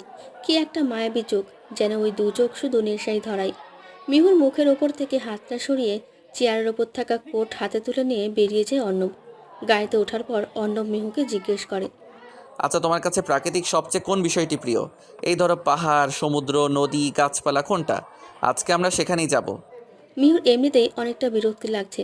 এমনিতেও আজ কটা দিন মনটা ভালো নেই, তার উপর এই স্যারের ঘোরার শখ জেগেছে। আচ্ছা, এত মেয়েরা আছে, তাহলে আমার সাথে কেন যেতে হলো? আমি কি একমাত্র বলির পশু? কি হলো মিহু, বলো। মিহু খানিকটা অস্বস্তি নিয়েই বলে, স্যার আপনার যেখানে ভালো লাগে সেখানেই যেতে পারেন। মিহু, আমি চাই তোমার পছন্দের একটা জায়গায় যেতে। কিন্তু কেন? আমার তো ঘোরাঘুরির কোনো শখ এখন নেই স্যার। মিহু, তোমায় যেটা বলেছি শুধু সেটার অ্যান্সার দাও, বাকিটুকু আমি দেখে নেব। মিহুর মনটা খারাপ থাকলেও একটু খোলামেলা পরিবেশের আশা করত, তবে এসব চিন্তায় কোথাও যাওয়া হয়ে ওঠেনি। জানলার বাইরে একবার তাকিয়ে নরম গলায় উত্তর দেয় সে, সমুদ্র। মিহুর দিকে তাকিয়ে একটা মুচকি হাসি এসে গাড়ি স্টার্ট করে পাড়ি দেয় এক দূরের পথে। প্রায় 1.5 কি 2 ঘন্টার মাথায় গিয়ে একটা জায়গায় পৌঁছে ওরা। গাড়ি থেকে নামার পর মিহুর মুখে একটা প্রশান্তির হাসির ছাপ দেখা যায়, যেটা দেখার জন্য অর্ণব এক দুদিন ছটফট করেছে। পায়ের জুতো খুলে নরম ঘাসের উপর পায়ের ছাপ ফেলে মিহু, এতে ঘাসগুলো দেবে যায়। কয়েক পা হেঁটে গিয়ে নদীর তীরে গিয়ে পানিতে পা ডোবায় সে। এতটা হাওয়ায় নদীর স্রোত এমনভাবে বইছে, এতে করে কিছু সময় পর পর পানির ঢেউ এসে তীরে আশ্রে পড়ছে। পানিতে পা থাকা অবস্থায় পায়ে যখন পানির ঢেউ এসে লাগছিল, সেই সময় মিহু এমনভাবে হেসে উঠছিল যেন ওর কতদিনের আশা পূরণ হলো আজ। তীরের ওপারেই পকেটে 2 হাত দিয়ে অর্ণব দাঁড়িয়ে আছে। ঠোঁটের কোণে এক ফোঁটা হাসির রেখা, যা দেখতে অসাধারণ। সে তো নিজের হাসির দিকে খেয়াল না করে সামনেই দাঁড়িয়ে নদীর ওই অবাক করে দেওয়ার ঢেউগুলোর সাথে খেলা করা মেয়েটিকে দেখছে। মেয়েটির চোখে একটা অদ্ভুত ভাষা রয়েছে, যা যে কেউ পড়তে পারবে না। ওর চোখের ভাষা সেই পড়তে পারবে যে ওর মাঝে ডুব দিতে পারবে। অর্ণবের ভীষণ ইচ্ছে মিহুর চোখে সেই ভাষাগুলো পড়ার, ওর মাঝে ডুব দেওয়ার। তবে একা একা নয়, মিহুর সাথেই ডুব দেওয়ার ইচ্ছে ওর। পেছনে ফিরে দেখে অর্ণব ওর দিকে তাকিয়ে এমনভাবে হাসছে যেন মনে হবে মিহুর মাঝে একটা অসাময়িক সুখ বিরাজমান। নিজেকে এখন অনেকটা মুক্ত পাখির মতো লাগছে মিহুর। দৌড়ে গিয়ে কোনো কিছু না ভেবে অর্ণবের হাত ধরে ফেলে সে। এরপর টানতে টানতে পানির কাছে নিয়ে আসে। পায়ে জুতো থাকায় পানির মাঝে প্রায় অনেকটা বালু অর্ণবের জুতোয় ঢুকে পড়ে। এই ব্যাপারটাই খুবই আনকমফোর্টেবল লাগলেও মিহুর হাত ওর হাত ধরে থাকায় অন্যরকম ভালো লাগা কাজ করে।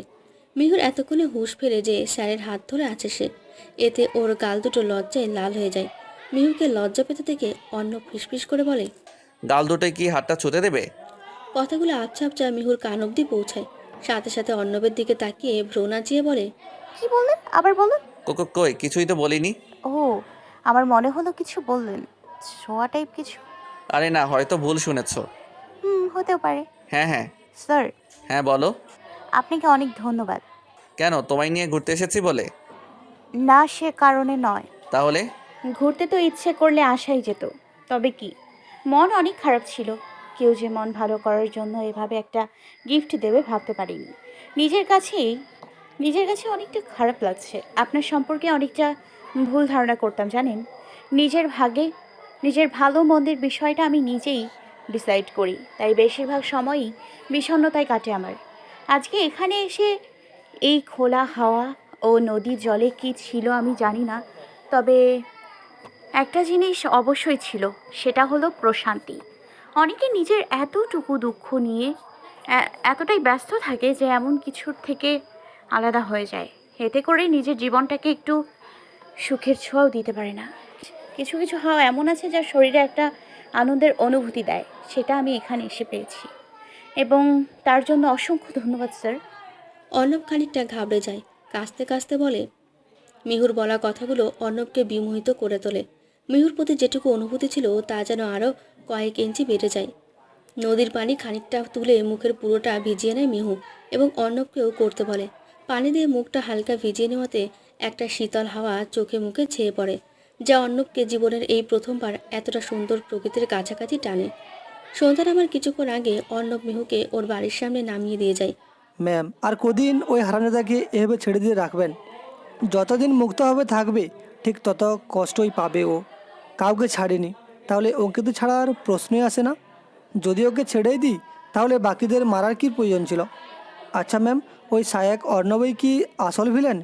হতে পারে আমি আসল ভিলেন। মিহুর দৃষ্টির সামনে বসে থাকা অর্ণবের দিকে। ওর বিছানার পাশে গালে হাত দিয়ে বসে আছে অর্ণব। বাথরুমে পড়ে গিয়ে পাটা মচকে যাওয়ায় কিছুদিন ভার্সিটি যাওয়া হয়ে ওঠেনি ওর। মিহুর ভার্সিটি না যাওয়া নিয়ে আর কেউ টেনশন করুক না করুক, অর্ণব ঠিকই চিন্তা করছিল। তাই তো থাকতে না পেরে চলে এলো মিহুকে দেখতে।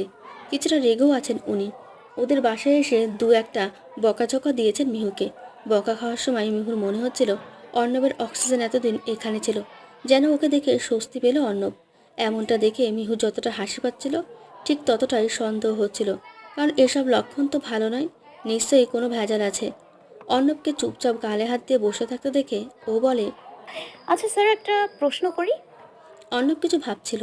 মিহুর কথায় ধ্যান ভাঙল। একটু ভরকে গিয়ে বলল, হ্যাঁ বলো। আচ্ছা, অন্য কোনো স্টুডেন্ট হলেও কি আপনি তাকে তার বাসায় গিয়ে দেখে আসতেন? মিহুর এমন প্রশ্নের জন্য মোটেও প্রস্তুত ছিল না অর্ণব। সে জানে এই প্রশ্নের উত্তর তার জানা নেই, তাই মিহুকে একটা ধমক দিলেন। শাট আপ, তুমি এত বকবক কেন করো বলো তো? পা মচকে বিছানায় পড়ে আছে, তাও তোমার কথা শেষ হয় না? অন্যদিকে তাকিয়ে মিহু জবাব দেয়, আসলে কি স্যার, সব কিছু তো থেকে যায় না। যেটা থাকার সেটা হলো কথা। তাই মন খুলে কথা বলাটা আমার সবচেয়ে বেশি প্রিয়। কথাগুলোর মাঝে অর্ণব একটা বিষণ্ণতা খুঁজে পেয়েছে। ওর কিছুক্ষণের জন্য এটা মনে হচ্ছিল এই দুরন্ত মেয়েটার মাঝে কিছু তো আছে যা সে প্রকাশ করে না, যাতে মানুষ না বোঝে। সেই কারণে হাসির পর্দা দিয়ে ঢেকে রাখে ভেতরে সে মিহুকে। মিহু, আমি এখন উঠি। অনেক সময় হয়ে গেছে এসেছি। তোমার বাবা মায়ের সাথেও তো দেখা হলো না। বাবা মা গ্রামের বাড়িতে গেছেন। দাদুর শরীরটা খুব খারাপ তো, তাই আমার ছোট ভাইকে রেখে গেছেন। আজ সন্ধ্যায় চলে আসবেন বোধহয়। ওকে, তাহলে আমি আসি। Bye and take care. লাফালাফি করো না একদম, কেমন? অর্ণব যাওয়ার সময় আবারও ফিরে তাকালো আর নরম সুরে বলল, মিহু। জি স্যার, বলুন। না কিছু না, এমনি। বলে একটা নজর কাড়া মুচকি হাসি দিল এবং চলে গেল। মিহুর মনে মনে একটা কথাই চলছিল, আমি যা ভাবছি যদি তাই হয়ে থাকে তাহলে তো। আজ মিহুর পাটা ঠিক হয়েছে অনেকটা, হাঁটতে পারবে এমন। ওদের বাসা থেকে কিছুটা রাস্তা হেঁটে তারপর বড় রাস্তায় গিয়ে রিক্সা ধরতে হয়। হালকা খুঁড়িয়ে খুঁড়িয়ে হাঁটছে দেখে রাস্তায় থাকা কয়েকজন গাঁজাখোর টাইপের ছেলেরা মিহুকে উদ্দেশ্য করে বলে, দেখ দেখ, হাঁটতে পারছে না, এই যে এভাবে হাঁটছো কেন? পায়ে ব্যথা? এসো আমি কোলে তুলে নিয়ে যাই, কেমন?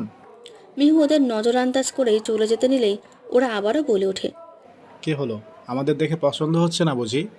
পাশ থেকে আরও একজন বলে, আরে এভাবে পছন্দ হবে না, ঘরে নিয়ে গেলে ঠিকই পছন্দ হবে। মিহুর আর সহ্য হচ্ছে না, চোখ বেয়ে পানি পড়বে পড়বে ভাব। হঠাৎ ছেলেগুলোর মাঝে একজনের মুখে জোরে একটা ঘুষি পড়ল। ঘুষিটা এতটা জোরেই পড়ল যে ছেলেটার নাক ফেটে গেল। বাকি ছেলেগুলোর পেটে মুখে পিঠে সমানে লাথি পড়তে থাকলো। একে একে সবকটা ছেলেকে মেরে কাত করে মিহুর হাত ধরে টেনে এনে গাড়ির সাথে চেপে ধরল সে অর্ণব। মিহুর গলার দুপাশে দু হাত রেখে গাড়ির সাথে চেপে দাঁতে দাঁত চেপে বলতে লাগলো, আর কোনোদিন যদি একা একা বের হতে দেখেছি তাহলে ঠ্যাং ভেঙে বসিয়ে রাখবো। কাল থেকে যদি পরনে বোরকা না দেখি তাহলে খুন করে দেবো বলে দিলাম। অর্ণবের চোখে এতটা রাগ মিহু এর আগে দেখেনি। এই ছেলেগুলোর বলা কথাতে এমনিতেই চোখে জল জমেছিল, ওদিকে অর্ণবের এমন ব্যবহারে মিহু কেঁদেই দিল। মিহুর কান্না দেখে অর্ণবের এতক্ষণে হুঁশ ফিরল। নিজেকে ওর থেকে দূরে নিয়ে শান্ত গলায় বলতে শুরু করলো, look, I am sorry, but তুমি এদিকে একা কেন আসো বলো তো? আর হ্যাঁ, কাল থেকে বোরকা পরবা, কেমন? মিহু অবাক হয়ে অর্ণবের দিকে তাকিয়ে আছে। ইনি কে? এত কেয়ার কেন করে আমায়? অর্ণব মিহুকে আবারও বলে, কথাগুলো কানে গিয়েছে নাকি চিবিয়ে চিবিয়ে খেয়েছো? স্যার, আগে একটা কথা বলুন, আপনি এখানে কি করছিলেন? অর্ণব এবার একটু দোটানায় পড়ে গেল। কি জবাব দেবে? কোনো জবাব না দিয়েই মিহুকে বলল, অত শত তোমার জানতে হবে না, গাড়িতে ওঠো। কিন্তু স্যার। গাড়িতে ওঠো বলছি। মিহু আর কোনো উপায় না পেয়ে গাড়িতে উঠে বসলো। তারপর ওর দুজনে ভার্সিটির উদ্দেশ্যে রওনা দিল। ওইদিকে মিহু ও অর্ণবের দিকে কেউ যে নজর রাখছে তার খবর তো জানে না। আড়ালে বসে হেসেই চলেছে সে। ক্লাসের মধ্যে একা দাঁড়িয়ে যেখানটায় প্রতিদিন মিহু বসে সেখানটায় তাকিয়ে ঠোঁটের কোণে এক ফোঁটা হাসির ঝিলিক নিয়ে আছে অর্ণব। মিহুকে যে ও ভালোবাসে এর মাঝে কোনো সন্দেহ নেই, তবে কতটুকু বাসে তা যদি মিহু জানতো তাহলে হয়তো ওর কাছ থেকে দূরে দূরে থাকতো না। আজ সেখানেই সেই নদীর পাড়ে মিহুকে নিয়ে যাবে সে। মিহুর মাঝে যে কি আছে তা অর্ণব ভেবে পায় না। মেয়েটি সবার থেকে আলাদা। আসলে কি আর বলা যাবে, হয়তো যাকে ভালোবাসা যায় তাকে অন্য সবার থেকে আলাদা মনে হবে, এটাই নর্মাল। তবে কি মিহু মেয়েটা একদমই আলাদা? ওর মুখে হাসি থাকলেও ওর ভেতরে কিছু তো একটা আছে। মনে হয় যেন হাসিটা ওর মুখে একটা পর্দা মাত্র, আর সেই পর্দাটা কেউ সরাতে পারেনি বলে ও নিজেই হাসিটা দিয়ে নিজেকে ঢেকে রেখেছে।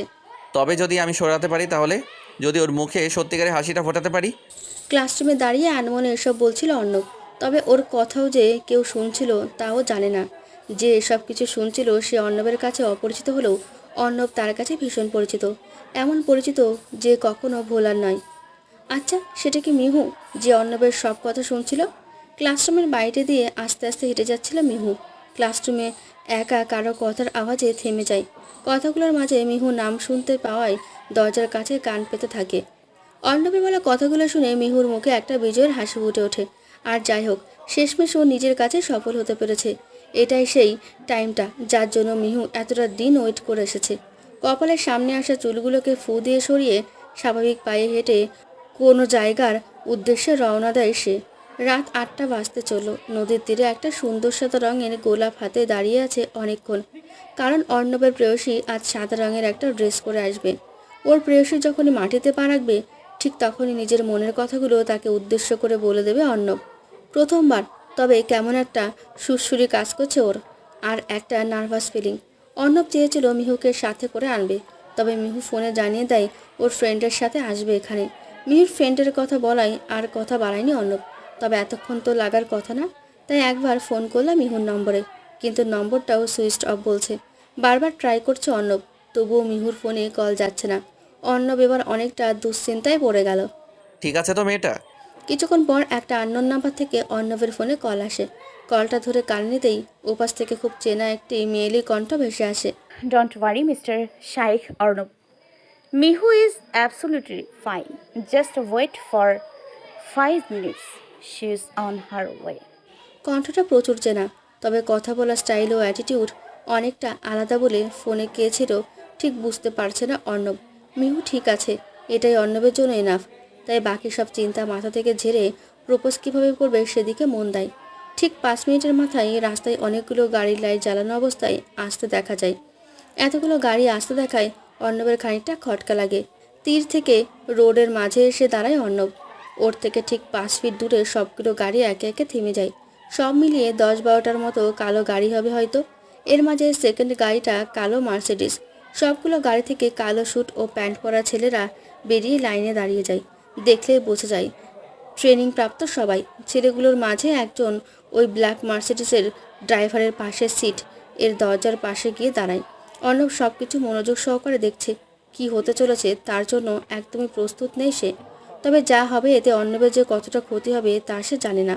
কিছু একটা সিগন্যাল পেয়ে গাড়ির দরজার কাছে দাঁড়ানো ছেলেটি গাড়িটির দরজা খুলে দেয়। প্রথমে একটি হাই হিল বুট পরা পা বেরিয়ে আসে গাড়ি থেকে। গাড়ির দরজায় কালো লেডিস গ্লাভস পরা হাত থেকে বরণে সম্পূর্ণ কালো আউটফিটে বেরিয়ে আসে একটি মেয়ে। গ্লাভস পরা হাত দুটো কালো জিন্সের পকেটে ঢুকিয়ে হাই ক্লাসি লুক নিয়ে অর্ণবের দিকে এগোতে থাকে। চোখে থাকা কালো সানগ্লাসটি সরিয়ে অর্ণবের চোখের দিকে তাকিয়ে ভ্রু নাচিয়ে একটা ডেভিল হাসি দেয়। যিনি সামনে আছেন তাকে দেখে অর্ণবের চোখ স্বাভাবিক থাকলেও হাত পা কাঁপছে। সে ভাবতেও পারেনি এভাবে কেউ তাকে হার মানাবে। যে মেয়েটি সামনে দিয়ে হেঁটে আসছে সে যে মিহু তার মাঝে কোনো সন্দেহ নেই, কিন্তু যে লুক এসেছে সেটা যে অর্ণবের অনেকটা পরিচিত একটা মানুষের। এতদিন পর যে সেই চেহারা আবারও দেখবে তা আশা করেনি অর্ণব। হাত থেকে সাদা গোলাপটি পড়ে যায় অর্ণবের। মেয়েটি অর্ণবের ঠিক এক হাত ফাঁকাফাঁকি এসে দাঁড়ালো। পকেট থেকে ডান হাত বের করে অর্ণবের দিকে বাড়িয়ে দিল এবং মুখ খুলল। I am not late, 5 minute বলেছিলাম, দেখুন 5 মিনিটের মাঝেই আপনার সামনে এসে দাঁড়ালাম। বাই দ্য ওয়ে, আমায় এখন কি বলে ডাকবেন? চোখ ঘুরিয়ে আবারও বলল, অর্পণা মেহজাবিন ওরফে মিহু নাকি? অর্ণবের কিছুটা কাছাকাছি গিয়ে অর্ণব এটারই আশঙ্কা করছিল। ওকে দেখেই বুঝেছিল এটা অর্ণি। মেয়েটা আবারও বলল, অর্ণি নামটা আসল হলেও মিহু নামে ডাকলে আমি মাইন্ড করব না। অ্যাটলিস্ট এতটা দিন এ নামে বাঁচলাম, নামটাকে একটু হলেও তো রেসপেক্ট দিতে হয়, তাই না? শয়তানি হাসতে দিতে দিতে বলল, মিহু ও অন্নি দুটো নাম নিয়ে অর্ণব কখন থেকে পড়ে আছে। একটা নাম যেটা ওর নিজের জীবনের চাইতেও বেশি পছন্দ করে, আর অন্য একটা নাম যেটা ওর জীবনের বড় শত্রু। ও কি করে বুঝলো না মিহুই অন্নি ছিল? কেন বুঝলো না? সেলফ থেকে বই খাতা সব ফেলে দিল। মিহুর বলা কথাগুলো অর্ণবের কানে বাজছে। অর্ণি নামটা আসল হলেও মিহু নামে ডাকলে আমি মাইন্ড করব না। অ্যাটলিস্ট এতটা দিন এ নামে বাঁচলাম, নামটাকে একটু হলেও তো রেসপেক্ট দিতে হয়, তাই না? অর্ণব জানে না কি করবে, কারণ যাকে মন প্রাণ দিয়ে ভালোবাসলো সেই ওর জাতশত্রু বের হলো। এই মেয়েটাকে অনেকদিন আগে ও ভুলে গিয়েছিল। মিহু তো অন্যরকম ছিল, একদমই অন্যরকম। হ্যাঁ, মিহুকে দেখে অন্যির কথা মনে হলেও খুব একটা চিন্তিত ছিল না অর্ণব, কারণ সেই মিহু আর অন্যির মাঝে কথা বলা, হাঁটা চলা, ড্রেসিং সেন্স সব কিছুর মাঝে আকাশ পাতাল তফাৎ। আজকে যাকে দেখছে অর্ণব সে মিহু হয়েও মিহু নয়, এটা অন্যি, দ্য গ্রেট রিয়েল এস্টেট কোম্পানির মালিক আবরার আনাফের একমাত্র মেয়ে সে, আয়েশা মেহজাবিন ওরফে অন্নি, যার বাবার হাজার হাজার কোটি টাকার সম্পত্তি আছে। ব্রিটেনের বেস্ট ভার্সিটিগুলোর মাঝে একটা দ্য অক্সফোর্ড ইউনিভার্সিটিতে অন্নি গ্র্যাজুয়েশন কমপ্লিট করেছে। অন্নির নিজের ইউজ করার মতো 10-12টার মতো পার্সোনাল কার আছে। বাবার মারা যাওয়ার পর সব কিছুর দায়িত্ব অন্নি ও তার চাচা নিয়েছে, যে এতদিন অন্নির বাবা হিসেবে ছিলেন।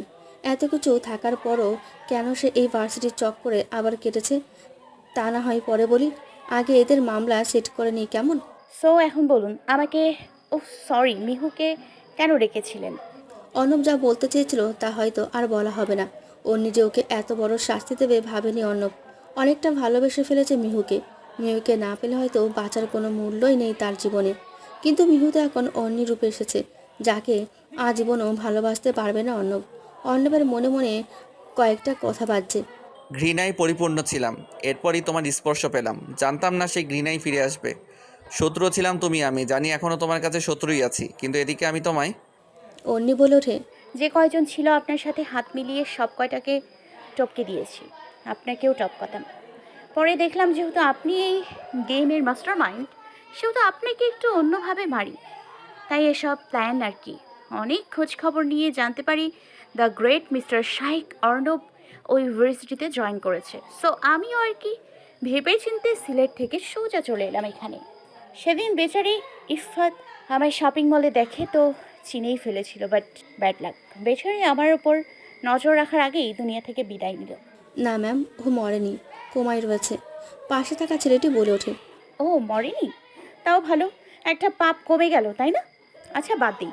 তারপর আপনার সাথে ওসব মন খারাপের নাটক, পিয়াসের মৃত্যুতে ইমোশনাল হওয়ার নাটক, পা ভাঙার নাটক, ও গড, এত প্রবলেমস আমার লাইফে কখনো ফেস করিনি যতটাই ঢাকাতে এসে করতে হয়েছে। আচ্ছা যাই হোক, এখন কি করা উচিত আমার? অর্ণব হাঁটু গেড়ে বসে পড়েছিল। ওর মুখের কাছে এসেই এসব কথা জিজ্ঞেস করছে অন্যি। অন্যির গলাটা হঠাৎ করে চেপে ধরে অর্ণব, এরপর বলে, how dare you to talk to me like that? I don't care you, but one thing, I love Mihu. Okay আমি নিজের করে ছাড়বই, তাতে তোকে রাস্তা থেকে সরাতে চাইলে তাই করবো, মাইন্ড ইট। পাশে থাকা ছেলেরা অর্ণবকে ধরে কিল ঘুষি মারতে শুরু করে। অন্যি নিজেকে সামলে নিয়ে ছেলেগুলোকে থামতে বলে, don't cross your limit so called Shaikh Arnab. আপনাকে মারতে আমার 1 সেকেন্ড সময় লাগবে, কিন্তু আমি সেটা করব না। আমি তো আপনাকে তিলে তিলে মারবো, ঠিক যেমনটা আমায় মেরেছিলেন। Now it's my turn, you wait and see. পাশে থাকা ছেলেটির থেকে সানগ্লাসটি নিয়ে চোখে গুজে উল্টো পথে হাঁটাতেই অন্যির মাঝের মিহুর আস্তে আস্তে শেষ হতে থাকে। অর্ণব উঠে দাঁড়ায় এবং চিৎকার করে বলে, I love you Mihu, I love you. আমার কোনো আফসোস নেই, আমি মরেছি, আমি তোমায় ভালোবেসে মরেছি মিহু। You are mine. বড় সেই আলিশান বাংলোর সবচেয়ে দামি কামরাটা অন্যির। বাংলাদেশের প্রায় প্রতিটা জেলাতেই ওর বাবা একটা করে এমন আলিশান বাংলা করে গেছেন, কারণ সারা বাংলাদেশে ওনাদের কোম্পানির শাখা ছড়িয়ে ছিটিয়ে আছে। বিচারার এক কোণে বসে অন্যি চোখের জল গড়াচ্ছে আনমনে। প্রতি রাতে সে এমনটা করে, তবে আজ কষ্টটা একটু বেশি। কেন সে তা নিজেও জানে না, তবে মন ভাঙার কষ্ট কি তা সে জানে। তাই তো অর্ণবকে এমন একটা শাস্তি দেওয়ার প্ল্যান করেছিল সে। পরদিন ভার্সিটিতে অন্যি সে আগের রূপে যায়, মিহু রূপে। ক্লাসের দরজার কাছে গিয়ে ঢুকতে যাবে, তখনই একটা হাত ওর হাতটা চেপে ধরে টানতে টানতে স্টোর রুমে নিয়ে চলে যায়। ঘটনার আকস্মিকতায় কে মিহুকে এভাবে টানছে তা দেখতে পায় না সে। যতটা সম্ভব হাত ছাড়ানোর চেষ্টা করলেও ছাড়াতে পারে না। স্টোর রুমটা এমনিতেই অন্ধকার, তার উপর সেই ব্যক্তিটি দরজা লাগিয়ে দেয়। আস্তে আস্তে মিহুর অনেকটা কাছাকাছি চলে আসে সে। এরপর হাতটা মিহুর হাতে স্লাইড করতে করতে এক পর্যায়ে ঠোঁটে চলে যায় হাতের আঙুলগুলো। আঙুল দিয়ে ঠোঁট চেপে ধরে সামনে থাকা ব্যক্তিটি বলে, ডোন্ট ওয়ারি, তোমায় কিছু করব না। আর এমনিতেও আমাদের বিয়ের তো আর বেশি দেরি নেই, সো এইটুকু ধৈর্য তো ধরতেই পারি, তাই না? মিহুর আর বুঝতে বাকি নেই যে সে কে। মুখের ওপর থেকে এক ঝটকায় হাতটি সরিয়ে অর্ণবের গাল বরাবর কষে একটা থাপ্পড় মারে মিহু। নিজেকে অর্ণবের থেকে কিছুটা দূরে নিয়ে গর্জিত কণ্ঠে বলে ওঠে, how dare you to touch me. আপনি যে একজন ভিলেন তা আগেই জানতাম, বাট ক্যারেক্টারলেস তা জানতাম না। ছি। আর বিয়ে কে ভেবেছেন আপনি কি আমি জীবনে বিয়ে করব? হাহ, না, জীবনেও না। আপনি ভাবলেন কিভাবে এই অর্ণি আপনাকে বিয়ে করবে? চটটা ও বাকি কথাগুলো সহ্য হলেও ক্যারেক্টারলেস কথাটা অর্ণব সহ্য করতে পারল না। মিহুর গলাটা চেপে ধরে এক টানে নিজের একদম কাছে এনে দেওয়ালে পিঠ ঠেকিয়ে চেপে ধরল। গলাটা এতটা জোরে ধরায় মিহু অনেকটা কষ্ট পাচ্ছে। অর্ণব ওকে উদ্দেশ্য করে বলল, ক্যারেক্টারলেস না, এখন যদি এই ফাঁকা রুমে তোর কোনো ক্ষতি করি তাহলে কেউ কিছুই টের পাবে না, বুঝলি? তোর সাথে পারলে অনেক খারাপ করতে পারতাম, কিন্তু করিনি। কেন জানিস? কারণ তোকে ভালোবাসি। তোর তো ধারণাও নেই আমি তোকে কতটা ভালোবাসি। যদি ধারণা থাকতো তাহলে এমন কথা বলতে পারতি না। বাকি রইল বিয়ের কথা। তাহলে শোন, কি মনে করছিস তোর ধোকা দেওয়ার পর আমি দেবদাস হয়ে বসে থাকবো? কখনো না। এই শায়েক অর্ণবকে 1 ইঞ্চিও তুই চিনিসনি। তোর বিয়ে একমাত্র আমার সাথেই হবে। তুই যেখানে থাকিস সেখান থেকেই তোকে খুঁজে এনে আমার বউ বানাবো, আর সেটা খুবই তাড়াতাড়ি হবে, মনে রাখিস। মিহুর গলা ছেড়ে দেয় অর্ণব। মিহু মনে হয় মৃত্যুর মুখ থেকে ফিরে আসলো। গলাটা ধরে জোরে জোরে প্রশ্বাস নিচ্ছে ও, আর মনে মনে হাজারটা গালি দিচ্ছে অর্ণবকে। অর্ণব আবারও বলে, তোকে এখানে নিয়ে আসার একটা কারণ ছিল। বলে স্টোর রুমের লাইট অন করে দিল। সাথে সাথেই রুমটায় হাজার হাজার টিপটপ লাইট জ্বলে উঠল, সাথে অনেক বেলুন ও সাইডে টেবিলে রাখা একটা কেক ও চাকু। মিহু এসব দেখে সামান্য ভ্রু কুচকালো। মনে মনে বলল, এ কিভাবে জানলো আজ আমার বার্থডে? অমনি অর্ণব মোমবাতি জ্বালাতে জ্বালাতে বলল, অত না ভেবে এসে কেকটা কাটো। সার্টিফিকেটে তোমার বার্থডে দেখেছিলাম, আর হ্যাঁ, এখনই কেক না কাটলে আমি তোমায় কেটে ফেলবো। ছুরিটা দেখিয়ে বলল। মিহু আর দেরি না করে কেক রাখা টেবিলটার পাশে গিয়ে দাঁড়ায়। ওর কাছে অসহ্য লাগলেও কিছুই করার নেই, কারণ এখন ওর আশেপাশে কোনো বডিগার্ড নেই।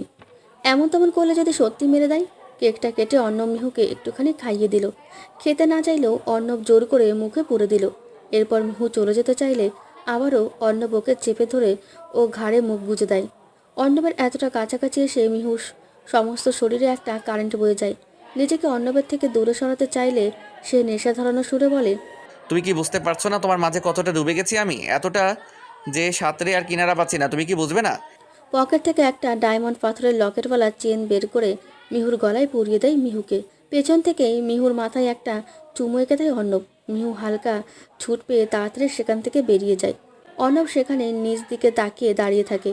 ওর কপালের সামনে আসা অবাধ্য চুলগুলো খেলা করতে থাকে। ওর মনে একটাই ভাবনা, মিহুকেও পাবেই, তবে ভালোবেসে, জোর করে নয়। রুমে বসে একটা কথাই ভাবছে অন্যি। ভালোবাসা মাই ফুড। সব ওর প্ল্যান আমি বুঝি না? হ্যাঁ, আমি সব বুঝি। ওকে আগেও চিনেছি, এখন আবার নতুন করে চিনতে হবে? না, এ ভুল আমি কখনোই হতে দিব না। এর মাঝে অন্যির রুমে ও চাচি বিনা পারমিশনে ঢুকে পড়ে। অন্যির কাছে এসব বিষয় খুবই বিরক্তিকর। কারো রুমে নিশ্চয়ই বিনা পারমিশনে ঢোকা উচিত নয়। তাই রেগে ওর চাচিকে বলে, ছোট মা, আপনাকে কতবার বলেছি বিনা পারমিশনে কারোর রুমে না ঢুকতে? ওর চাচির এই কথাটা শুনে বেশ রাগ হয়, তবে কিছু বলে না। এখন বলুন কেন আসতে বললো? তোর ছোটাব্বু ডাকছিল তাই। অন্য অন্য কারো কথা বা আদেশে মানলেও ও ছোট আব্বুকে ভীষণ মানে। উনিও অন্যিকে ছোটবেলা থেকেই অনেক ভালোবাসে। অন্যি কথাটা শুনে বলে, ও ঠিক আছে, আপনি যান, আমি 2 মিনিটের ভেতর আসছি। কিছুক্ষণ পর অন্যি ও ছোট আব্বুর রুমের সামনে গিয়ে দরজায় নক করে। ভেতর থেকে আওয়াজ আসে, দরজা খোলা আছে মামনি, এসো। হাসি মুখে ভেতরে প্রবেশ করে অন্যি। বিছানায় চাচার পাশে গিয়ে বসে সে। একটা মুচকি হাসি দিয়ে চাচাকে উদ্দেশ্য করে বলে, আমায় ডেকেছিলেন ছোটব্বু? একটা জরুরি দরকারে ডেকেছিলাম তোমায়। জরুরি দরকার? কি দরকার? মামনি, তোমায় কিছু কথা বলি। আমার কথায় রাগ করবে না। আমার বড় ভাই মানে তোমার বাবা আমার কাছে দায়িত্ব রেখে গেছিলেন তোমার সব কিছু আমি দেখি। এখন দেখো তুমি বড় হয়েছো, তোমার পজিশন কমপ্লিট, আর বিজনেসের দায়িত্বও সামলাও। কিন্তু মামনি, এসব কিছুর আগে তুমি একটা মেয়ে, আর মেয়েদের স্বাভাবিক হওয়ার পর পিতার একটা বিশেষ দায়িত্ব মেয়ের জন্য ভালো পাত্র খোঁজা। এখন দেখো, তোমার জন্য এমনিতেই ভালো পাত্রের লাইন লেগে যাবে, কিন্তু তোমার এতে আগে রাজি হওয়া উচিত, তাই না? তাই আমি ভেবেছি, আমারও বয়স হয়েছে, ভাইজানের মতো চলে যাওয়ার আগে আমি তোমার বিয়ে দিতে চাই। অন্যির নিজের চাচার কাছ থেকে শোনা কথাগুলো ততটা খারাপ লাগেনি, তবে বেশ ভালোও লাগেনি। তাই হালকা হেসে চাচার উদ্দেশ্যে বলল, ছোট আপু, আমি জানি তুমি আমায় ভালোবাসো, আমার কেয়ার করো। আমি যে বিয়ে করব না, কথা সেটা নয়। কথা হলো এটা যে আমি মাত্রই গ্র্যাজুয়েশন কমপ্লিট করলাম, এসব নিয়ে এখনও ভাবিনি আমি, তাই আমার আরও সময় দরকার। তবে হ্যাঁ, আমি তোমায় প্রমিস করছি, আমি খুব শীঘ্রই তোমায় নিজেই পাত্র খুঁজতে বলবো, বুঝলে? অন্যির চাচা মেয়ের এমন কথায় মুচকি হেসে দিল। এরপর অন্যির মাথায় হাত বুলিয়ে দিয়ে বলল, আচ্ছা মামনি, তুমি যেটা ভালো বোঝো। ঘুমাতে যাবে ঠিক এমন সময় অন্যির ফোনে একটা মেসেজ আসলো। একটু ব্যালকনিতে আসলে মন্দ হতো না। ফোনটা বিছানায় ছুঁড়ে দিয়ে গিয়ে ব্যালকনিতে গিয়ে অনেকটা রাগী ভাব নিয়ে দাঁড়ায় ও দেখে বাড়ির দেওয়ালের ওপাশে গাড়ির সাথে হেলান দিয়ে সাদা টি শার্ট ও লাল 3/4 প্যান্টে হাতে হাত গুজে অর্ণব দাঁড়িয়ে আছে। অন্যির সাথে চোখাচোখি হতেই অর্ণব একটা চোখ মারে, পকেট থেকে ফোনটা বের করে কল দেয় অন্যিকে। ও কল ধরলে বলে, ওনা ছাড়া বেশ ভালো মানায় তো তোমায়। এত রাতে অর্ণবকে এই অবস্থায় বাড়ির সামনে দেখে অন্যি অবাক শীর্ষে। ওর কাছে এটা এখন একদম ক্লিয়ার, এই ব্যাটা নিশ্চয়ই পাগল হয়ে গেছে। পকেট থেকে ফোনটা বের করে অন্যিকে কল দেয় অর্ণব। ও কল ধরলে বলে, ওনা ছাড়া বেশ ভালো মানায় তো তোমায়। বলে একটা চোখ মারে অর্ণব। নিজের দিকে ভালো করে তাকিয়ে দেখে আসলেই তো ওড়না নেই। অবশ্য অন্যের ক্ষেত্রে ঠিকই ছিল, ঘুমাতে যাওয়ার সময় ওড়নাও খুব একটা পড়ে না। অর্ণবের এমন কথায় কান দিয়ে ধোয়া বের হতে থাকে ওর। তাড়াতাড়ি রুমে ঢুকে ব্যালকনির দরজাটা বন্ধ করে দেয় অন্যি।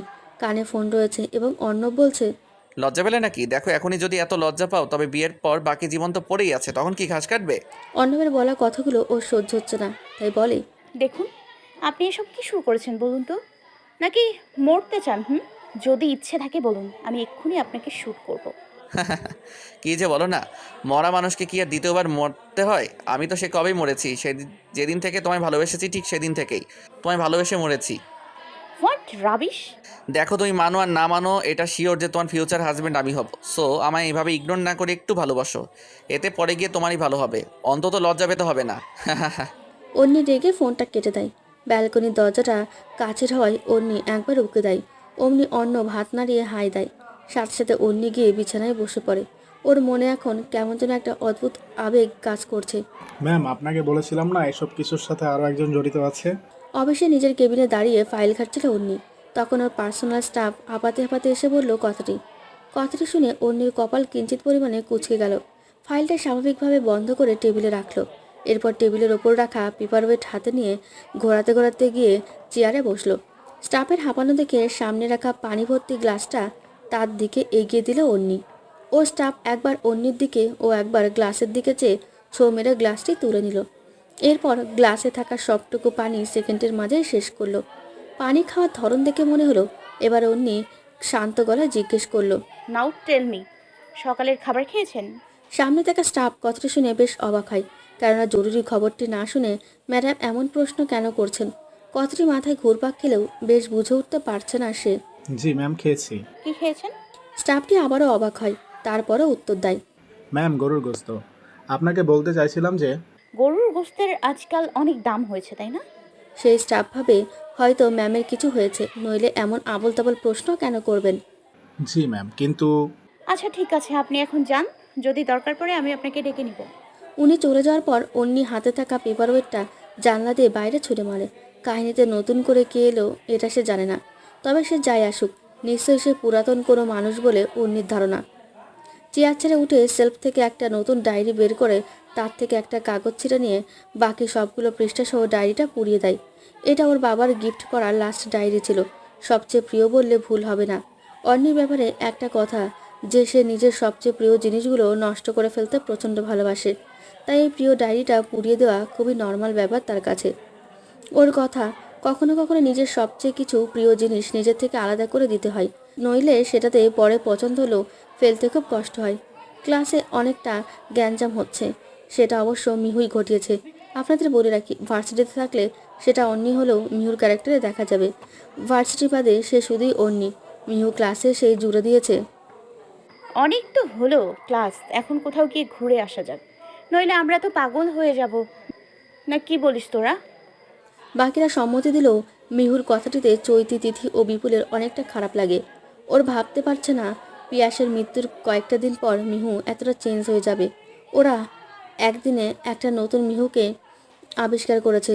মিহু ওদের দিকে তাকিয়ে তাকিয়ে ওরা মিহুর দিকে কেমনভাবে তাকিয়ে আছে। মিহু বিষয়টি বুঝতে পারে।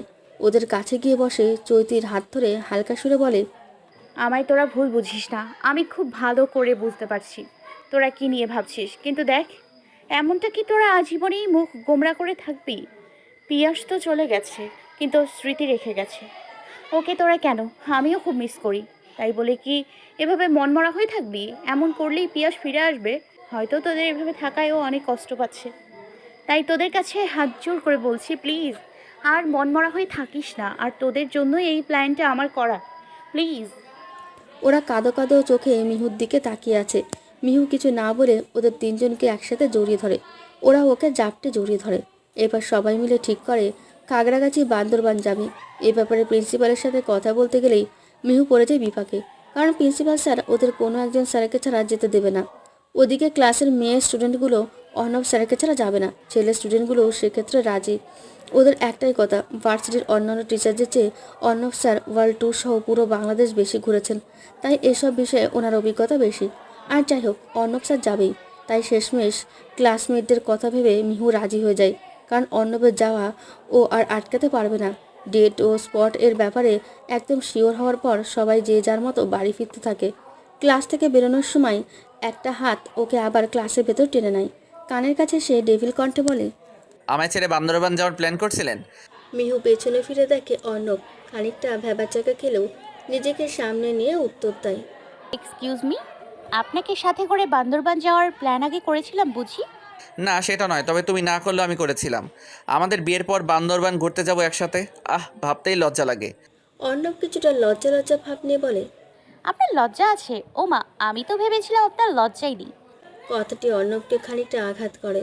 এরপরও হাসি মুখে মিহুকে উত্তর দেয়, লজ্জা আছে কি নেই সেটা না হয় বিয়ের পর বুঝবে। মিহু মনে মনে ভাবছে, এই পাগলটার আসলে কোনো লজ্জা নেই। কেন যে আমার পেছনে ঘোরে, থুর, ভাল লাগে না। ওর ভাবনার মাঝে এক বালতি জল ঢেলে দিয়ে অর্ণব বলে, ভালো লাগুক আর না লাগুক, এই পাগলকেই তোমায় মেনে নিতে হবে। একটা হাসি দিয়ে বেরিয়ে গেল অর্ণব। মিহু ওখানেই দাঁড়িয়ে আছে। মনে মনে একটা কিছুর পরিকল্পনা করছে সে। যাই হোক, একে একটা শাস্তি দিতেই হবে। কারণ অন্যদের থেকে শাস্তি তার কিছু কম হয়ে গেছে। ভার্সিটি থেকে বেরিয়ে নিজের কারে গিয়ে উঠে বসে। ভার্সিটির সবাই জানে মিহু একটা মধ্যবিত্ত পরিবারের মেয়ে। তাই ওদের পক্ষে নিশ্চয়ই এমন দামি কার অ্যাফোর্ড করা অসম্ভব। ওর এত দামি গাড়িতে ওঠা দেখলে ভার্সিটির যে কেউ সন্দেহ করবে, এটা স্বাভাবিক। আর এখন ঠিক তেমন কিছুই হবে। গেটের বাইরে মিহুকে কিছু বলার জন্য অপেক্ষা করছিল চৈতি। তবে সে দেখে মিহু নিজের মুখ ঢেকে সবার থেকে নিজেকে আড়াল করে গিয়ে সেই কারে ওঠে। মিহু চৈতিকে না দেখলেও চৈতি ঠিকই বুঝতে পারে ওটা মিহু। ব্যাপারটা চৈতিকে অনেকটা নাড়া দেয়। তাই একটা সিএনজি নিয়ে কারটিকে ফলো করতে থাকে। সে দেখতে পায় মিহু যে কারটিতে উঠেছিল সেটা একটা বড় শপিং মলের সামনে গিয়ে থামে। চৈতি ভালো করে খেয়াল করে গাড়ি থেকে প্রথমে ড্রাইভার নামে। এরপর সে গাড়ির পেছনের দরজাটা খুলে দেয়। কিন্তু গাড়ি থেকে একটা ছেলে নামে, হয়তো বয়স 21 কি 22 হবে। এরপর ওনারা দুজনে শপিং মলের ভেতরে চলে যায়।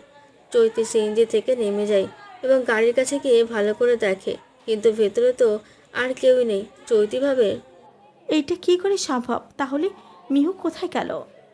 ও তো এই গাড়িতেই উঠেছিল। দূর থেকে একটা গাছের আড়াল থেকে দাঁড়িয়ে চৈতিকে পরখ করছে মিহু। আজ ধরা পড়তে পড়তে বেঁচে গেছে সে। আজ যাই হোক, এমন ভুল কখনো করবে না। বাসের জানলার ধার ঘেঁষে বসে আছে মিহু। ওকে দেখে মনে হবে একটু হলেই বাসের জানলা দিয়ে বেরিয়ে যাবে।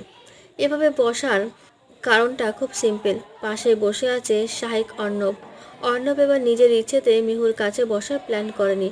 আসলে সব লটারি প্লাস ভাগ্যের খেল।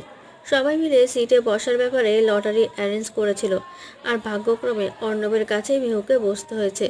বান্দরবানের পথে বাস চলছে। মাঝে মধ্যে বাস একটু আধটু ধাক্কা খাচ্ছে। সেসব সময় না চাইতে অর্ণবের অনেকটা কাছাকাছি যেতে হচ্ছে। মিহুর অমনভাবে বসা দেখে অর্ণবকে জোরে একটা ধমক দিয়ে দেয়। ও রাগী গলায় বলে, হোয়াট ইজ ইউর প্রবলেম? সব সময় নাক ছিটকাও কেন তুমি, বলো তো? ঠিকভাবে বসে থাকতে পারছো না? ওদিকে চেয়ে বসার কি দরকার? আমি কি তোমায় টিজ করছি? মিহু ভাবে, উনি কথাটি তো ঠিকই বলছে, আমি শুধু শুধু এমন করছি। অর্ণব এবার শান্ত গলায় বলে, আমার সাথে বসে যেতে যদি সমস্যা হয় তাহলে বলো, আমি সিট চেঞ্জ করে নিচ্ছি। না না সমস্যা নেই, আপনি বসুন। গভীর রাত্রে ফাঁকা রাস্তায় বান্দরবানের পথে গাড়ি অনেকটা জোরে ছুটছে। রাত 12টার দিকে চট্টগ্রামের লাউগং বাজারের বাইখোড়াতে একটা বড়সড় মার্কেটের পাশে বাস থামলো। এখনও প্রায় 3-4 ঘন্টার পথ পেরোতে হবে, কারণ যেহেতু পাহাড়ি রাস্তা। পাহাড়ি এলাকায় একটা সমস্যা, এখানে কাচের পথ অনেক সময়ের ব্যবধানে পৌঁছতে হয়, নইলে বড় কোনো দুর্ঘটনার সম্মুখীন হতে হয়। তাই ফাঁকা হলেও খুব সাবধানে যেতে হবে ওদের।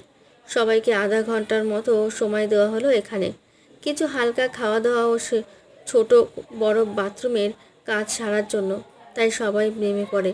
জায়গাটা দেখে মনে হবে এখন হয়তো মানুষের সমাগম শুরু হবে, কারণ রাত 12টা হলেও এখানে লোকজনের কমতি নেই। যে যার মতো জিনিসপত্র কেনাকাটা করছেন। জায়গাটা এমন একটা ভাব জাগাবে মনে, যেন চা পাওয়ার যত কিছু আছে সব না দিলেও খুশিটা দেবে। এখানকার মানুষজন এমন, গাড়ির অনেক স্টুডেন্টই সেখানে গিয়ে কেনাকাটা ও হাবিজাবি করছে, এবং ওনাদের ব্যবহার এতটা অতিথিপরায়ণ ও বন্ধুসুলভ যেন না আসলে বোঝার উপায় নেই। বাস থেকে সবাই নেমেছে, কিন্তু মিহু নামছে না। বাসে একা একা বসে আছে। ওদিকে অন্য বেরোলেও বাসের দরজার সামনে হাতের উপর হাত রেখে একটা পা পেছনে বাঁকিয়ে বাসের সাথে হেলান দিয়ে দাঁড়িয়ে আছে। দুপুরের দিকে বাস ছেড়েছে এবং এতক্ষণ পর বাস এখানে এসে থামলো। মিহু নামছে না দেখে অর্ণবের রাগে শরীর জ্বলছে, কারণ এতক্ষণ এক জায়গায় বসে থাকলে যে কারো হাত পায়ে সমস্যা হবে। সেখানে মিহু নিজেকে আরও চেপে বসেছিল। অর্ণব আর থামতে পারল না। শার্টের হাতাটা কোণই পর্যন্ত গোছাতে গোছাতে বাসের ভেতরে প্রবেশ করলো। মিহু যেখানে বসে আছে সেখানে গিয়ে দুপাশে হাত রেখে মিহুর দিকে ঝুঁকে পড়ল। মিহু কপাল কুঁচকে অর্ণবের দিকে তাকালো আর ভাবল, এখন আবার কিছু করবে না তো? রাগে চোখে মিহুকে প্রশ্ন করল। পায়ে হেঁটে বাইরে যাবে নাকি কোলে তুলে নিয়ে যাবো, বলো কোনটা? প্রশ্ন শুনে মিহুর চোখ রসগোল্লা হয়ে গেল। মানেটা কি? চুপচাপ বসে থাকতেও দেবে না নাকি? সাইলেন্ট কেন? Answer me damn it. এবার মিহু খানিকটা ভয় পেল। মিহুর চোখে মুখে ভয়ের ছাপ দেখে অর্ণবের বেশ ভালো লাগলো। মনে মনে খানিকটা হেসেও নিল সে। যাই হোক, পাগলিটা কিছুটা হলেও ভীতু আছে। মিহু ভীতু স্বরে জবাব দিল, না না আমি নিজেই যেতে পারবো, কোলে তুলতে হবে না। That's like a good girl. ভোরে যখন ঘুম ভাঙলো, মিহু দেখলো অর্ণবের মুখটা ওর কপাল বরাবর। যে কেউ দেখে মনে করবে মিহুর কপালে ও খুব যত্নে চুমু দিচ্ছে। এটা মিহুর কাছে খানিকটা আজব লাগে, তবে বেশ ভালো লাগার মতো আজব কিছু। নিজেকে অর্ণবের কাছ থেকে ছাড়িয়ে নিতে গেলে মিহুর মুখটা অর্ণব নিজের বুকে চেপে ধরে। আসলে অর্ণব জেগেই ছিল যখন মিহুর কপালে চুমু দিচ্ছিল, কিন্তু মিহু জেগে যাওয়ায় এখন ঘুমের ভান করছে। মিহুর মুখটা ইচ্ছে করে নিজের বুকের মাঝে জড়িয়ে নিয়েছে সে। মুচকি আসলেও মিহু টের পাচ্ছে না। বাসের বাকি সবাই ঘুমে কাত হয়ে আছে। আর কিছুক্ষণ বাদেই ওদের বাস গন্তব্যে পৌঁছাবে। প্রিয়, চাইলে তোমার আকাশ ছোঁয়া স্বপ্নগুলো আমায় দিও। আমিও না হয় ইচ্ছে হলে তোমার স্বপ্নে নিজেকে বুনবো। পারি আর না পারি, তোমার স্বপ্নগুলোকে আমি যতনে ভালোবাসবো। অধীর ধারায় যখন বইবে তোমার চোখের জল, কনিষ্ঠা দিয়ে ছুঁয়ে দিব যাতে তোমার নরম গালে পড়ে ওই হাসি মাখা টোল। শীতল হাওয়ার স্পর্শে যখন ঘুম ভাঙে, সকালটা তখন এমনিতেই ফুরফুরে মনে হয়। কিছুটা ঠান্ডা হাওয়া, এক টুকরো রোদের ঝলকানি, সাথে বুকে জড়িয়ে থাকা প্রিয় মানুষটি, ব্যাস সকালটা সুন্দর করার জন্য শুধু এতটুকুই যথেষ্ট। অর্ণবের আজকের সকালটা কিছুটা এমনই হয়েছিল। বাসের জানলা দিয়ে বয়ে আসা পাহাড়ি ঠান্ডা বাতাস, একটু রোদ্দুর, সাথে বুকে জড়িয়ে থাকা মিহু। অর্ণবের কাছে সকালটা খুব স্পেশাল ছিল। অবশ্য আরও স্পেশাল হতো যদি মিহু উঠে না পড়তো। মিহুর ঘুম ভেঙে যাওয়ায় তেমন কিছুই করা হয়নি। ওরা এখন সাজেকে। এখানে থাকার জন্য হিমালয়া রিসর্টে সবার জন্য রুম বুক করা হয়েছিল। ওরা সবাই এখন রিসর্টের সামনে দাঁড়িয়ে আছে। রিসর্টটা দোতলা টাইপের দেখতে, কারণ নিচের প্রায় পুরোটা অংশ বাঁশ দিয়ে উঁচু করে তৈরি করা। যারা নতুন যাবে এখানে, তাদের কাছে ব্যাপারটা রোমাঞ্চকর হতে পারে। রিসর্টের সামনেই পাহাড়ে ঘেরা একটা সুবিশাল দৃশ্য, যা দেখে যে কারো মন ভালো হয়ে যাবে। মনে হবে যেন আকাশকে ছোঁয়ার সুযোগ এখান থেকেই পাওয়া যায়। সবাই প্রচুর ব্যাকুল ঘুরতে যাওয়ার জন্য, তবে অর্ণব সবাইকে পই পই করে বারণ করে দিয়েছে। এতদূর জার্নি করে আসা হয়েছে, তাই আগে খাওয়া দাওয়া করে রেস্ট নিতে হবে, তারপর বাকি সব কিছু। যে যার রুমে রেস্ট নিতে চলে যায়। এদিকে মিহু আরেক ঝামেলায়। ওর যে রুমটা তার পাশের রুমের দরজার সামনে দাঁড়িয়ে আছে অর্ণব, কার সাথে যেন ফোনে কথা বলছে। মিহুর বোঝা শেষ যে ওর পাশের রুমটায় ব্যাটা নিজের জন্য ঠিক করেছে। ফোনে কথা বলা শেষ হলে অর্ণব মিহুর দরজার দিকে তাকায়, দেখে মিহু অদ্ভুত দৃষ্টিতে তাকিয়ে আছে। ওর তাকানোতে বিরক্তির ছাপ ছিল। অর্ণবের বুঝতে দেরি লাগে না যে কেন মিহু ওইভাবে তাকিয়ে আছে। একটু পর সে মিহুর দরজার পাশ ঘেঁষে এসে দাঁড়ায়, কাঠের দেওয়ালে হাতের তালু চেপে ধরে চোখ কিঞ্চিত ছোট করে মিহুর দিকে তাকায়। চিন্তার কোনো কারণ নেই, ওটা চৈতি ও তিথির রুম, নিশ্চয়ই ডাবল বেডওয়ালা কোনো রুম। এখনই নিজের জন্য বুক করব না, আগে তোমাকে বিয়ে করি, দেন ডাবল বেড আছে এমন কোনো রুম বুক করব সাজেক এসে, কি বলো? মিহু এতে খানিক লজ্জা পায়, আবার অবাকও হয়।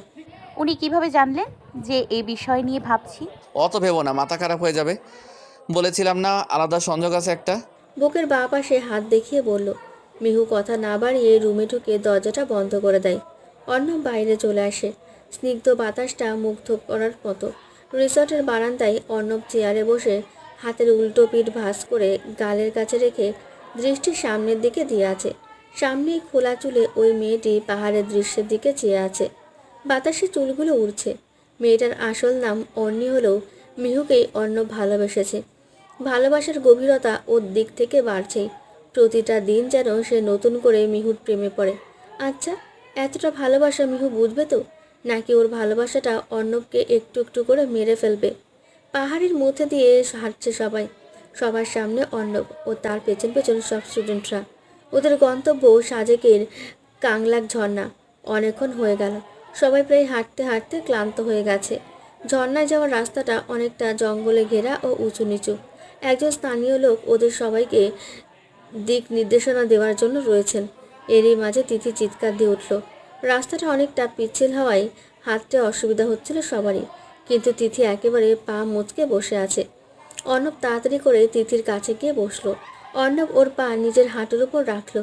এমনটা হওয়ার সম্ভাবনা আছে অর্ণব জানতো, তাই সাথে করে ফার্স্ট এড বক্স নিয়ে এসেছিল। তিথির পা ভালো করে হাত দিয়ে দেখে নিল। তিথি তো অর্ণবের এমন কাজে মুগ্ধ। শীতল চোখে অর্ণবের দিকে তাকিয়ে আছে সে। অর্ণব অতি যত্ন সহকারে তিথির পা ব্যান্ডেজ করে দিল। ওদিকে অর্ণবের এমন করায় একজন রাগে ফুঁসে উঠেছে। হাতে থাকা লাঠিটা দিয়ে মাটির উপর বারবার আঘাত করছে। ওর মনে হচ্ছে, অর্ণবের এত আদিক্ষেতা করার কি প্রয়োজন? ব্যথা কি ওনার লেগেছে? আমারই তো ফ্রেন্ড, আমিও তো কাজটা করতে পারতাম। দরদ দেখাচ্ছে। ওভাবে পা ধরে রাখার কি আছে? ওপর দিয়ে কাজটা করলেও তো পারতো। ধুর। আবার তৎক্ষণাৎ ভাবে, আরে আমি কি পাগল হলাম নাকি? যা করে করুক, আমার কি? মুখ অন্যদিকে ঘুরিয়ে নিল। তিথিকে নিয়ে এগোনো মুশকিল হবে, তাই অর্ণব সবাইকে এগোতে বলে নিজে তিথির সাথে করে রিসর্টের উদ্দেশ্যে রওনা দিল। এতে মিহু নিজেকে কন্ট্রোল করতে পারল না, চোখ বন্ধ করে চিৎকার দিয়ে বলে উঠল। আরে থামুন। শুনে সবাই মিহুর দিকে চোখ করে তাকিয়ে আছে। মিহু চোখ খুলে সবাইকে দেখে আমতা আমতা করে বলে, বলছিলাম যে আমি আপনাদের সাথে যাব স্যার। অর্ণবের দিকে তাকিয়ে বলল। তিথির এই অবস্থা দেখে অর্ণবের মনে হলো মিহুরও সাথে যাওয়া উচিত, তাই ওর সাথে সম্মতি দিয়ে নিজের সাথে নিল। তিথিকে রিসর্টে পৌঁছে দিয়ে অর্ণব ও মিহু আবারও রওনা দিল কংলাক ঝর্ণার উদ্দেশ্যে। অর্ণব একটা জিনিস খেয়াল করেছে, রিসর্টে তিথিকে পৌঁছে দেওয়ার পর যখন পা আবারও ব্যান্ডেজ করিয়ে দিল, তখন মিহুর চেহারার দিকে তাকানো যাচ্ছিল না। কেমন একটা রাগী ভাব নিয়ে অন্যর দিকে তাকিয়েছিল। রাগের কারণটা অর্ণবের বুঝতে দেরি হয়নি। হাঁটতে হাঁটতে অর্ণব বলে, তিথির পায়ে খুব ভালোভাবে লেগেছে, খারাপই লাগছে। আপনার তো আবার ফেরত আসা উচিত হয়নি। যান না, রিসর্টে ফিরে যান যত সব। কথাগুলো ফিসফিস করে বলেও অর্ণবের কানে পৌঁছে। অর্ণব মিহুর এমন কথায় হাসবে না কাঁদবে বুঝতে পারছে না, তবে এই মুহূর্তে হাসাটাই বেটার অপশন হবে বলে হো হো করে হেসে দেয়। অর্ণবের হাসি দেখে মিহু বোকার মতো দাঁড়িয়ে থাকে, চোখ ছোট ছোট করে প্রশ্ন করে, হাসছেন কেন? কোনো জোকস শুনলেন নাকি? না তা নয়, তবে জোকসের চেয়ে কমও নয়। ও, তা কি শুনলেন? আমিও একটু শুনি। অর্ণব ইচ্ছে করে একটু কড়া গলায় উত্তর দেয়, সব কথা শুনতে হবে না, হাঁটায় মনোযোগ দাও, নাইলে তিথির মতো পা মচকে বসে থাকবে। মিহু মনে মনে ভাবছে, আবার তিথি? এ ঘুরতে এসছে নাকি তিথির যত্ন নিতে এসছে? ধ্যাত। কিছুটা অভিমান করে মিহু চুপচাপ হয়ে গেল। অর্ণব তো মুচকি হেসে চলেছে। আর যাই হোক, যেহেতু জেলাস ফিল করেছে, সেহেতু আস্তে আস্তে এগোচ্ছে ব্যাপারটা। অর্ণব এর আগে অনেকবার এখানে এসেছে, তাই ঝর্ণায় যাওয়ার পথটা ওর চেনা। তাই বেশি সময় লাগলো না ওদের দুজনের কাংলাক ঝর্ণায় পৌঁছতে। সবাই সেখানে বসে নিজেদের মতো এনজয় করছে। কেউ ছবি তুলছে, কেউ গোসল করছে, আবার কয়েকজন মিলে কিছু খেলছে। অর্ণব একটা সাদা শার্ট ও মিষ্টি কালারের 3/4 প্যান্ট পরে এসেছে। সেও গিয়ে স্টুডেন্টের সাথে যোগ দেয়। ঝর্ণার পানি শার্টে পড়তেই পুরো ভিজে গিয়ে অর্ণবের ফর্সা বুক ও পিঠ দেখা যায়। মিহু হাঁ করে তাকিয়ে আছে। দেখে মনে হবে অর্ণব জিম করে রোজ, কারণ সে একদমই ফিট। অর্ণব ওর দিকে তাকাতেই দু চোখের ভ্রু নাচিয়ে কিছু জিজ্ঞেস করে। সাথে সাথে মিহু চোখ সরিয়ে নেয়। ব্যাপারটা মিহুকে অনেকটা লজ্জা দেয়। ভালোবাসতে রাজি তবে মরতে নয়, তাহলে ভালো কিভাবে বাসলে? আমি ভালোবাসি কারণ তোমার ভালোবাসায় আমি মরতে পারবো। তুমিও পারবে যদি সত্যি ভালোবেসে থাকো। অপেক্ষা করো প্রেয়সী, এখনও যে অনেক দেরি। রাতে সবাই একসাথে খাওয়া দাওয়া শেষ করে যে যার রুমে চলে যায়। মিহুও নিজের খাওয়া দাওয়া শেষ করে চলে আসে, কিন্তু অন্য বাইরেই রয়ে যায়। চাঁদ ওঠা আকাশ দেখতে যে তার অনেক ভালো লাগে, তাই এই মুহূর্তটাও মিস করতে চায় না সে। রুমে ফেরার পথে মিহু অর্ণবের রুমের সামনে এসে থেমে যায়। একটু ইচ্ছে হচ্ছে ওর অর্ণবের রুমে ঢোকার, তাই দরজাটা একটু ফাঁকা করে ভেতরে উকি দেয়। ঠিক তখনই পেছন থেকে একজন খুব খুব করে কেসে ওঠে। মিহু থতমত খেয়ে দরজা বন্ধ করে পেছনে তাকায়। দেখে তিথি সন্দেহের দৃষ্টিতে তাকিয়ে আছে। কী রে, স্যারের রুমে তুই কি করছিস? তিথির এমন প্রশ্ন শুনে চোখ উল্টাতে থাকে। মনে মনে নিজেকে গালি দেয় সে, কিছু না ভেবেই উত্তর দেয়। আগে বল তুই এখানে কি করছিস? কি করছি মানে কি, রুমে যাচ্ছি। ও, তা তোর পা ঠিক হয়ে গেছে? হ্যাঁ রে, ভালো তো হবেই। স্যার নিজে এসে পায়ে মেডিসিন লাগিয়ে দিয়ে গেছিল, আরও 2বার। আমি কত না করলাম, তাও লাগিয়ে দিয়ে গেল। ইস রে, আমি তো ওনার প্রেমে পড়ে গেছি মনে হয়। মিহু কথাটি শুনে চিৎকার দিয়ে বলে। কি? তিথি চমকে ওঠে। কী রে, চিৎকার দিলি যে? দিব না তো কি? হ্যাঁ, কি শুরু করেছিস? স্যারের প্রেমে কেউ পড়ে? উনি তো তোর কত বড়। কোথায় বড়, ওনার এজ তোর 27 হবে হয়তো। আমি তো ভেবে নিয়েছি গ্র্যাজুয়েশন কমপ্লিট করে ওনাকে প্রপোজ করব। মিহুর চারপাশে বাংলা ছায়াছবির মতো বজ্রপাত হলো। তিথি আর কিছু না বলে মুচকি হাসতে হাসতে চলে গেল। এদিকে মিহুর প্রায় কাঁদো কাঁদো অবস্থা। অর্ণব যদি তিথির প্রপোজাল অ্যাকসেপ্ট করে নেয় তাহলে? এরপর নিজেই আবার ভাবে, আমি কি পাগল নাকি? এসব নিয়ে আমি কেন ভাবছি? ওরা যা করে করুক, ধুর। আমি আমার নতুন প্ল্যানে মনোযোগ দিই। রুমে গিয়ে মোবাইলটা নিয়ে নিজের পার্সোনাল গার্ডের কাছে ফোন করে। হ্যালো, ইয়েস ম্যাম, বলুন। আপনাকে যে কাজটা করতে বলেছিলাম সেটা করেছেন? ম্যাম, কাজটা হয়ে গেছে। আপনার কথা মতো কাল ওরা সময় মতো ঠিক জায়গায় পৌঁছে যাবে। ওকে ফাইন, কোনো ভুল যেন না হয়। ওকে, আমি যত তাড়াতাড়ি সম্ভব এখান থেকে ফিরে আসব। কালও চলে আসার সম্ভাবনা আছে। Okay ma'am. Listen, one more thing, ছোট আব্বু কেমন আছে? ম্যাম, উনি ভালো আছেন। আপনার কথা মতো ওনাকে বলেছি আপনি দুবাইয়ে আছেন। গুড। ফোনটা কেটে দিয়ে বিছানায় শুয়ে পড়ে মিহু। শান্তির ঘুম কখনো ঘুমায়নি সে। সব সময় একটা কষ্ট চেপে রেখেছে নিজের মাঝে। আজও সে কষ্টটা আছে, তবে এখানকার হাওয়ায় আলাদা জাদু আছে। এখানে আসার পর থেকেই কেমন যেন অনেক হালকা লাগছে ওর কাছে। আজ যাই হোক, শান্তির ঘুম হবে হয়তো। মিহু শান্তির ঘুম ঘুমালেও একজোড়া চোখ এখনও জেগে। সেই চোখ দুটোও চাই মিহু ঘুমাক, তবে জীবনের মতো। কিন্তু আজ পর্যন্ত সে এই কাজে সফল হতে পারেনি। অনেক চেষ্টা করেও কিচ্ছুটি করতে পারেনি শুধু একজনের জন্য, আর সে হলো মিহুর পার্সোনাল গার্ড শাফিন। সে প্রচণ্ড চালাক। মিহুর জীবনে ঘটে যাওয়া সকল কিছু সে জানে। মিহুর ক্যারেক্টারটির ব্যাপারে সব কিছু সে জানে। আজ পর্যন্ত তার কারণে মিহুর গায়ে কোনো আঁচ লাগেনি। শাফিন মিহুর কাছে খুবই বিশ্বস্ত। মিহুও শাফিনকে প্রচুর বিশ্বাস করে। আজকে মিহু মরতে মরতে বেঁচে গেছে, সেটা অবশ্য অর্ণবের জন্য। অর্ণব পাশে না থাকলে আজ সে হয়তো বেঁচে থাকতে পারতো না। গাড়ি করে সবাই মিলে ঘুরতে বেরিয়েছিল। রাস্তার ধারে গাড়ি পার্ক করে সবাই বেরিয়ে পড়ে। তবে গাড়ির দরজার ভেতরে মিহু জামা আটকে লক হয়ে যায়। ধীরে সুস্থে জামাটা সে ছাড়াচ্ছিল। একটু পর দেখতে পায় দূর থেকে একটা কালো গাড়ি অনেক স্পিডে আঁকাবাঁকা করে চলে আসছে। মিহু শত্রুর অভাব নেই, ওর কেন জানি মনে হচ্ছে গাড়িটা ওর দিকেই আসছে। জামাটা টেনে ছিঁড়ে ফেলতে চাইছে, তবে পারছে না। গাড়িটা আরও কাছে চলে আসছে। মিহুর মনে হচ্ছে কোনোভাবে আজকে সে নাও বাঁচতে পারে। এই জন্য চোখটা বন্ধ করে নিজের বাবা মায়ের কথা মনে করতে থাকে সে। এর মাঝে অর্ণব দৌড়ে একটা বটি দা এনে মিহুর জামাটা কেটে রাস্তার পাশে ঝাঁপ দেয়। কালো গাড়িটা মুহূর্তের মাঝে এসে ওদের গাড়িটা চূর্ণ বিচূর্ণ করে রেখে দেয়। মিহু চোখ খুলে তাকে অর্ণবকে জড়িয়ে মাটিতে পড়ে আছে। অনেকটা ভয়ও পেয়েছে দেখে মনে হচ্ছে, তাই অর্ণবকেও জড়িয়ে ধরে কাঁদতে থাকে। ওদের আশেপাশে লোকজন জড়ো হয়ে যায়। অর্ণব মিহুকে উঠিয়ে বসালে একজন ওর হাতে পানির বোতল ধরিয়ে দেয়। অর্ণব নিজের হাতেই ওকে পানিটা খাইয়ে দেয়। অর্ণব ভাবে মিহুর রেস্ট নেওয়া উচিত, তাই ওকে কোলে তুলে নেয়। মিহু অর্ণবকে আরও শক্ত করে জড়িয়ে ধরে। একটা গাড়ি করে ওরা রিসর্টে ফিরে আসে। আজকের প্ল্যানটাও আনসাকসেসফুল সিট। বাসের এক কোণে মনমরা হয়ে বসে আছে মিহু। আজ ওর কারণে সবার ফিরে যেতে হচ্ছে। অর্ণব মিহু সেফটির জন্য সবাইকে নিয়ে আবারও ফিরে যাচ্ছে। অর্ণব খুব ভালো করে জানেন আজ যে অ্যাক্সিডেন্টটা ঘটেছে তার সম্পূর্ণই অন্যকে ঘিরে, তাই আর কোনো রিস্ক না নিয়ে ফিরে যাওয়াটাই শ্রেয় বলে মনে হচ্ছে অর্ণবের। যাওয়ার পথে মিহুর পাশে চৈতি বসে। চৈতি মিহুকে দেখছে। মিহু জানলার বাইরে নিস্তব্ধ চোখে তাকিয়ে আছে। বলা চলে আজ বেশ ভয় পেয়েছে সে। এমন সিচুয়েশনে এর আগে কখনো পড়তে হয়নি তাকে, তবে ভয়টা ততটাও ওর মনে বাসা বাঁধেনি, কারণ অর্ণব ওর পাশে ছিল। মিহু একটা জিনিস মনে মনে কখন থেকে ভেবে চলেছে, কে এমন করলো। আজ তো এমন কিছুর প্ল্যান মিহুও করেছিল, অন্য কাউকে মারার জন্য। তবে সেই প্ল্যানটাই কি করে কেউ ওর ওপর অ্যাপ্লাই করলো? না, খুব তাড়াতাড়ি স্বপ্নের সাথে কথা বলতে হবে, কারণ একমাত্র ওই জানে এই প্ল্যানটার ব্যাপারে। ফোনে কথা বলা শেষ করে নিজের সিট ছেড়ে মিহুর সিটের দিকে এগোতে লাগলো অর্ণব। অর্ণব অনেক ভয় পেয়ে গেছিল আজ, যদি মিহুকে ও সারা জীবনের মতো হারিয়ে ফেলতো। ও ভেবে নিয়েছে যে এমন করেছে তাকে কোনো মতেই ছাড়বে না। এই কাজ যে করেছে তাকে পারলে জানে মেরে ফেলবে, কারণ অর্ণবের জানকে আঘাত করার প্রচেষ্টা করা হয়েছে। রাত 12টার দিকে গিয়ে ওদের বাস ভার্সিটির সামনে এসে থামলো। ঢাকা শহরটা এমনই যে সারা রাতই ব্যস্ত। রাতের গভীরতা এখানে টের পাওয়ার জোর নেই। যে যার বাসার উদ্দেশ্যে বেরিয়ে পড়লো। মিহুকে অর্ণব জোর করলো বাসায় পৌঁছে দেওয়ার জন্য, তবে মিহু না করে দিল, কারণ মিহুর গন্তব্য অন্য এক জায়গা।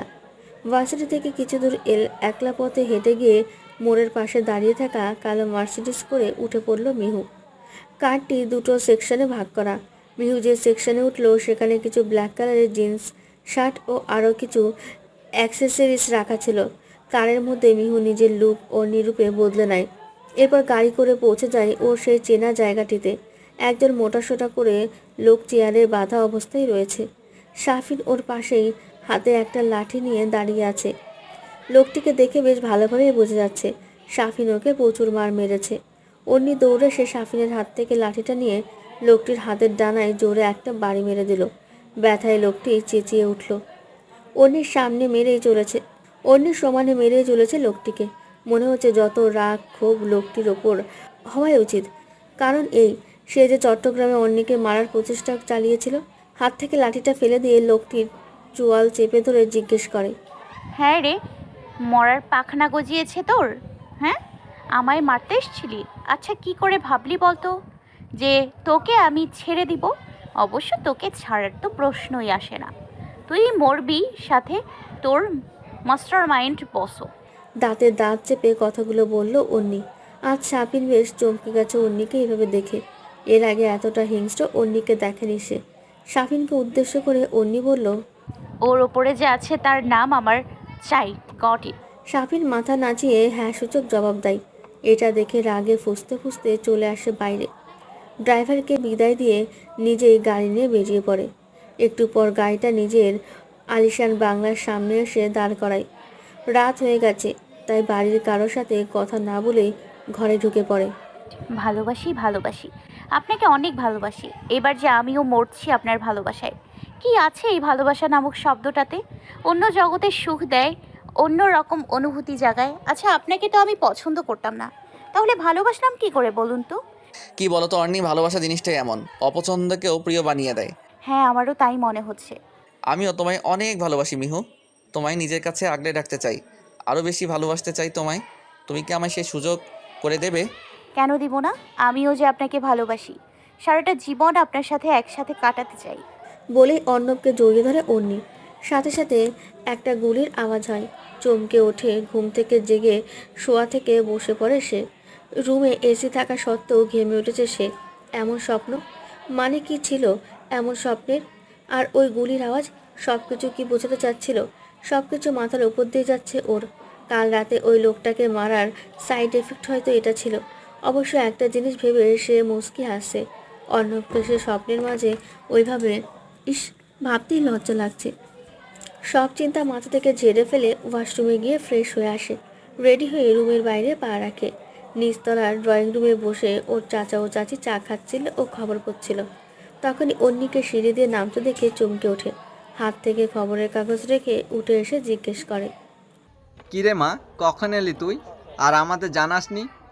ছোট আব্বু, কাল অনেক রাত করে ফিরেছি, তাই আর তোমাদেরকে ডাকিনি। ভালো করেছিস মা। তা তুই সুস্থ আছিস তো? আসতে কোনো অসুবিধা হয়নি তো? না, কোনো সমস্যা হয়নি ছোট আব্বু। তুমি ঠিক আছো তো? হ্যাঁ, আমার আবার কি হবে, আমি ঠিক আছি। তুমি কিছুদিন আগে বলেছিলে না বিয়ের ব্যাপারে? হ্যাঁ বলেছিলাম। তুই কি কাউকে? হ্যাঁ, আমি একজনকে ভালোবাসি এবং তাকেই বিয়ে করতে চাই। এটা তো অনেক ভালো কথা। তুই তো আগে বলবি, আমি আজই তোদের এঙ্গেজমেন্ট করে রাখতাম। তা কে সে? এত তাড়াতাড়ি নয়, তবে দেরিও করব না। আর সব জানবে। আমি আজই তাকে এ ব্যাপারে বলবো। আচ্ছা মা, তুই আমায় ছেলেটির সাথে দেখা করাস। আমিও দেখতে চাই কে আমার অন্নি মায়ের মন জয় করলো। অন্যি হাসি মুখে নিজের রুমে চলে যায়। এদিকে ড্রয়িং রুমে একজন প্রচণ্ড ক্ষোভ নিয়ে আছে। অন্যির ভালোবাসা নয়, হয়তো অন্য কোনো কারণে। নদীর তীরে পা ভিজিয়ে সাদা চুড়িদার এর নদীর দিকে তাকিয়ে আছে। এমন একটা দিনের আশা ছিল ওর। অনেক দিন আগে পূরণ হতে চেয়েও হয়েছিল না, তবে আজ পূরণ হতে চলেছে। অন্নবেশে গাড়িটি থামিয়ে সোজা নদীর পাড়ে গিয়ে দাঁড়ায়। দেখে মনে হচ্ছে মনটা ভীষণ খারাপ ওর। হালকা নীল রঙের শার্ট ও অ্যাশ কালারের প্যান্টে দারুণ লাগছে অর্ণবকে দেখতে।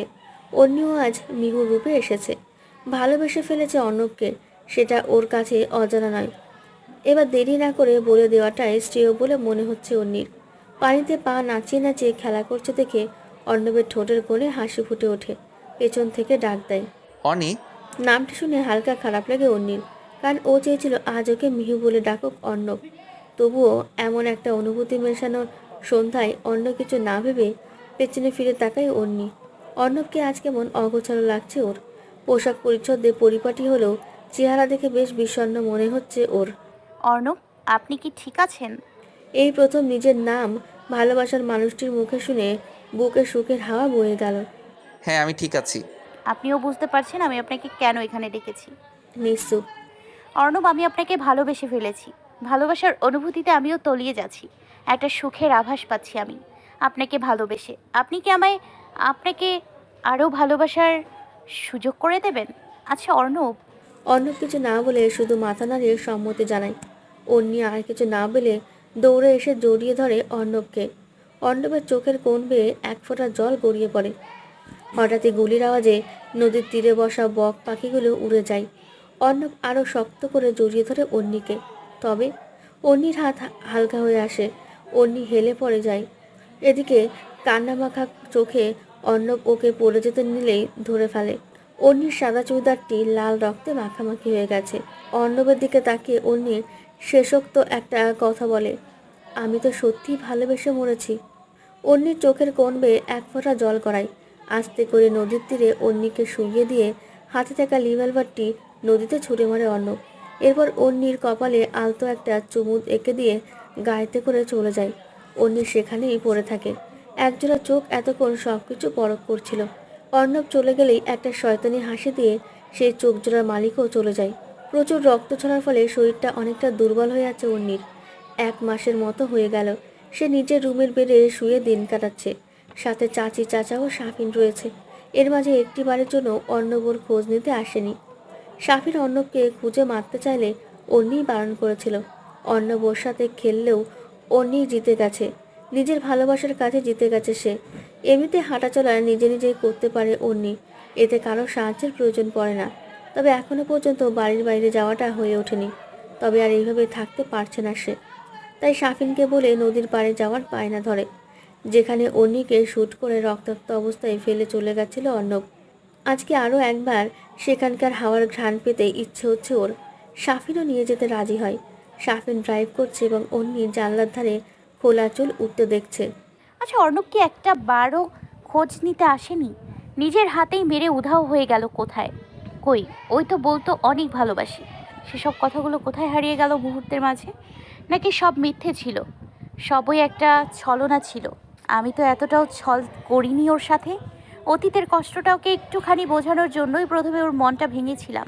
পরে তো আমি ওকে ভালোবেসে ফেললাম। আমি জানি অতীতের সেই ঘটনা জুড়ে রয়েছে অন্য কেউ। অর্ণব তো শুধু মোহরা মাত্র। তাহলে অর্ণব কেন আমায় এমন একটা শাস্তি দিল? ওর কাছে আমার সব প্রশ্নের উত্তর জানতে হবে, কারণ ওর চোখে আর যাই হোক ভালোবাসাটা মিথ্যে ছিল না। ওর এমন কাজের পেছনে নিশ্চিত অন্য কেউ আছেন, এবং সেই অন্য কেউ অবধি পৌঁছতে একমাত্র অর্ণবেই পারবে। গাড়িতে ব্রেক কষার পর হালকা ধাক্কা অনুভূতি হলে ভাবনার জগৎ থেকে ফেরত আসে অন্নি। ওরা পৌঁছে গেছে। গাড়ি থেকে খালি পায়ে নেমে চোখ বন্ধ করে একটা লম্বা প্রশ্বাস নেয় অন্নি। একটু একা থাকতে মন চাইলে শাফিনকে বলে গাড়িটা কোথাও পার্ক করে আসতে। শাফিনও অন্নির কথা মতো চলে যায় গাড়ি নিয়ে। অন্নির দৃষ্টি সামনের দিকে অগ্রসর হতেই চোখ মুখ কেঁপে ওঠে। ডান হাতের সাদা গোলাপ ও বাঁ হাত পকেটে গুজে নদীর পাড়ে চেয়ে আছে অন্নির পরিচিত কেউ। আলতো পায়ে হেঁটে তার কাছে গিয়ে অন্নি জিজ্ঞেস করে, এখানে গোলাপ হাতে? কণ্ঠটি শুনে মানুষটি চমকে ওঠে, পেছনে ঘুরে তাকায়। অন্নিকে দেখে চোখে মুখে আনন্দের ছাপ ভেসে ওঠে। সাথে সাথে অন্নিকে জড়িয়ে ধরে সে।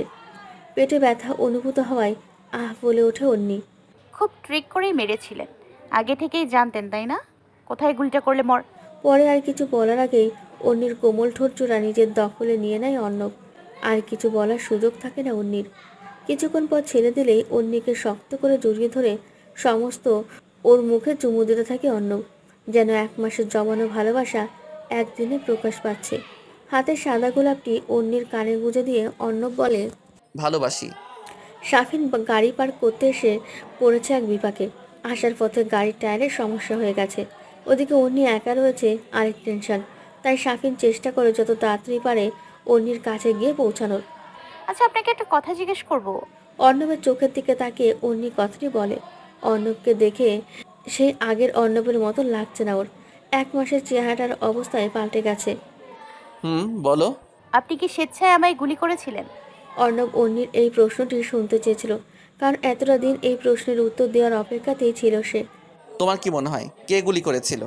আমার মনে হয় আপনাকে দিয়ে কেউ আমায় মারতে চেয়েছিল। কিন্তু কে সে? আমি জানতে চাই, এবং আমি জানি এর জবাব আপনার জানা আছে। পাশ ছেড়ে উঠে গিয়ে অন্যের সামনে হাঁটু গেড়ে বসে 2 গালে হাত রেখে বলে, অর্নি, আমি তোমায় সব প্রশ্নের জবাব দেব। তার আগে তোমায় আমার সাথে একটা জায়গায় যেতে হবে, যাবে? হ্যাঁ যাব, কিন্তু কোথায়? কাজী অফিস। মানে?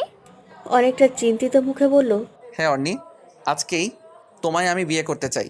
আমি আর তোমায় হারানোর রিস্ক নিতে পারবো না। কিন্তু আজই কেন? আর আমার প্রশ্নের সাথে বিয়ের কি সম্পর্ক? সম্পর্ক আছে, তাই বলছি। যাবে? একদিন তো এমনিই তোমার বউ হব, আজ হলেই বা কি আসে যায়, চলো। হাসি মুখে অর্ণব অন্নিকে জড়িয়ে ধরে।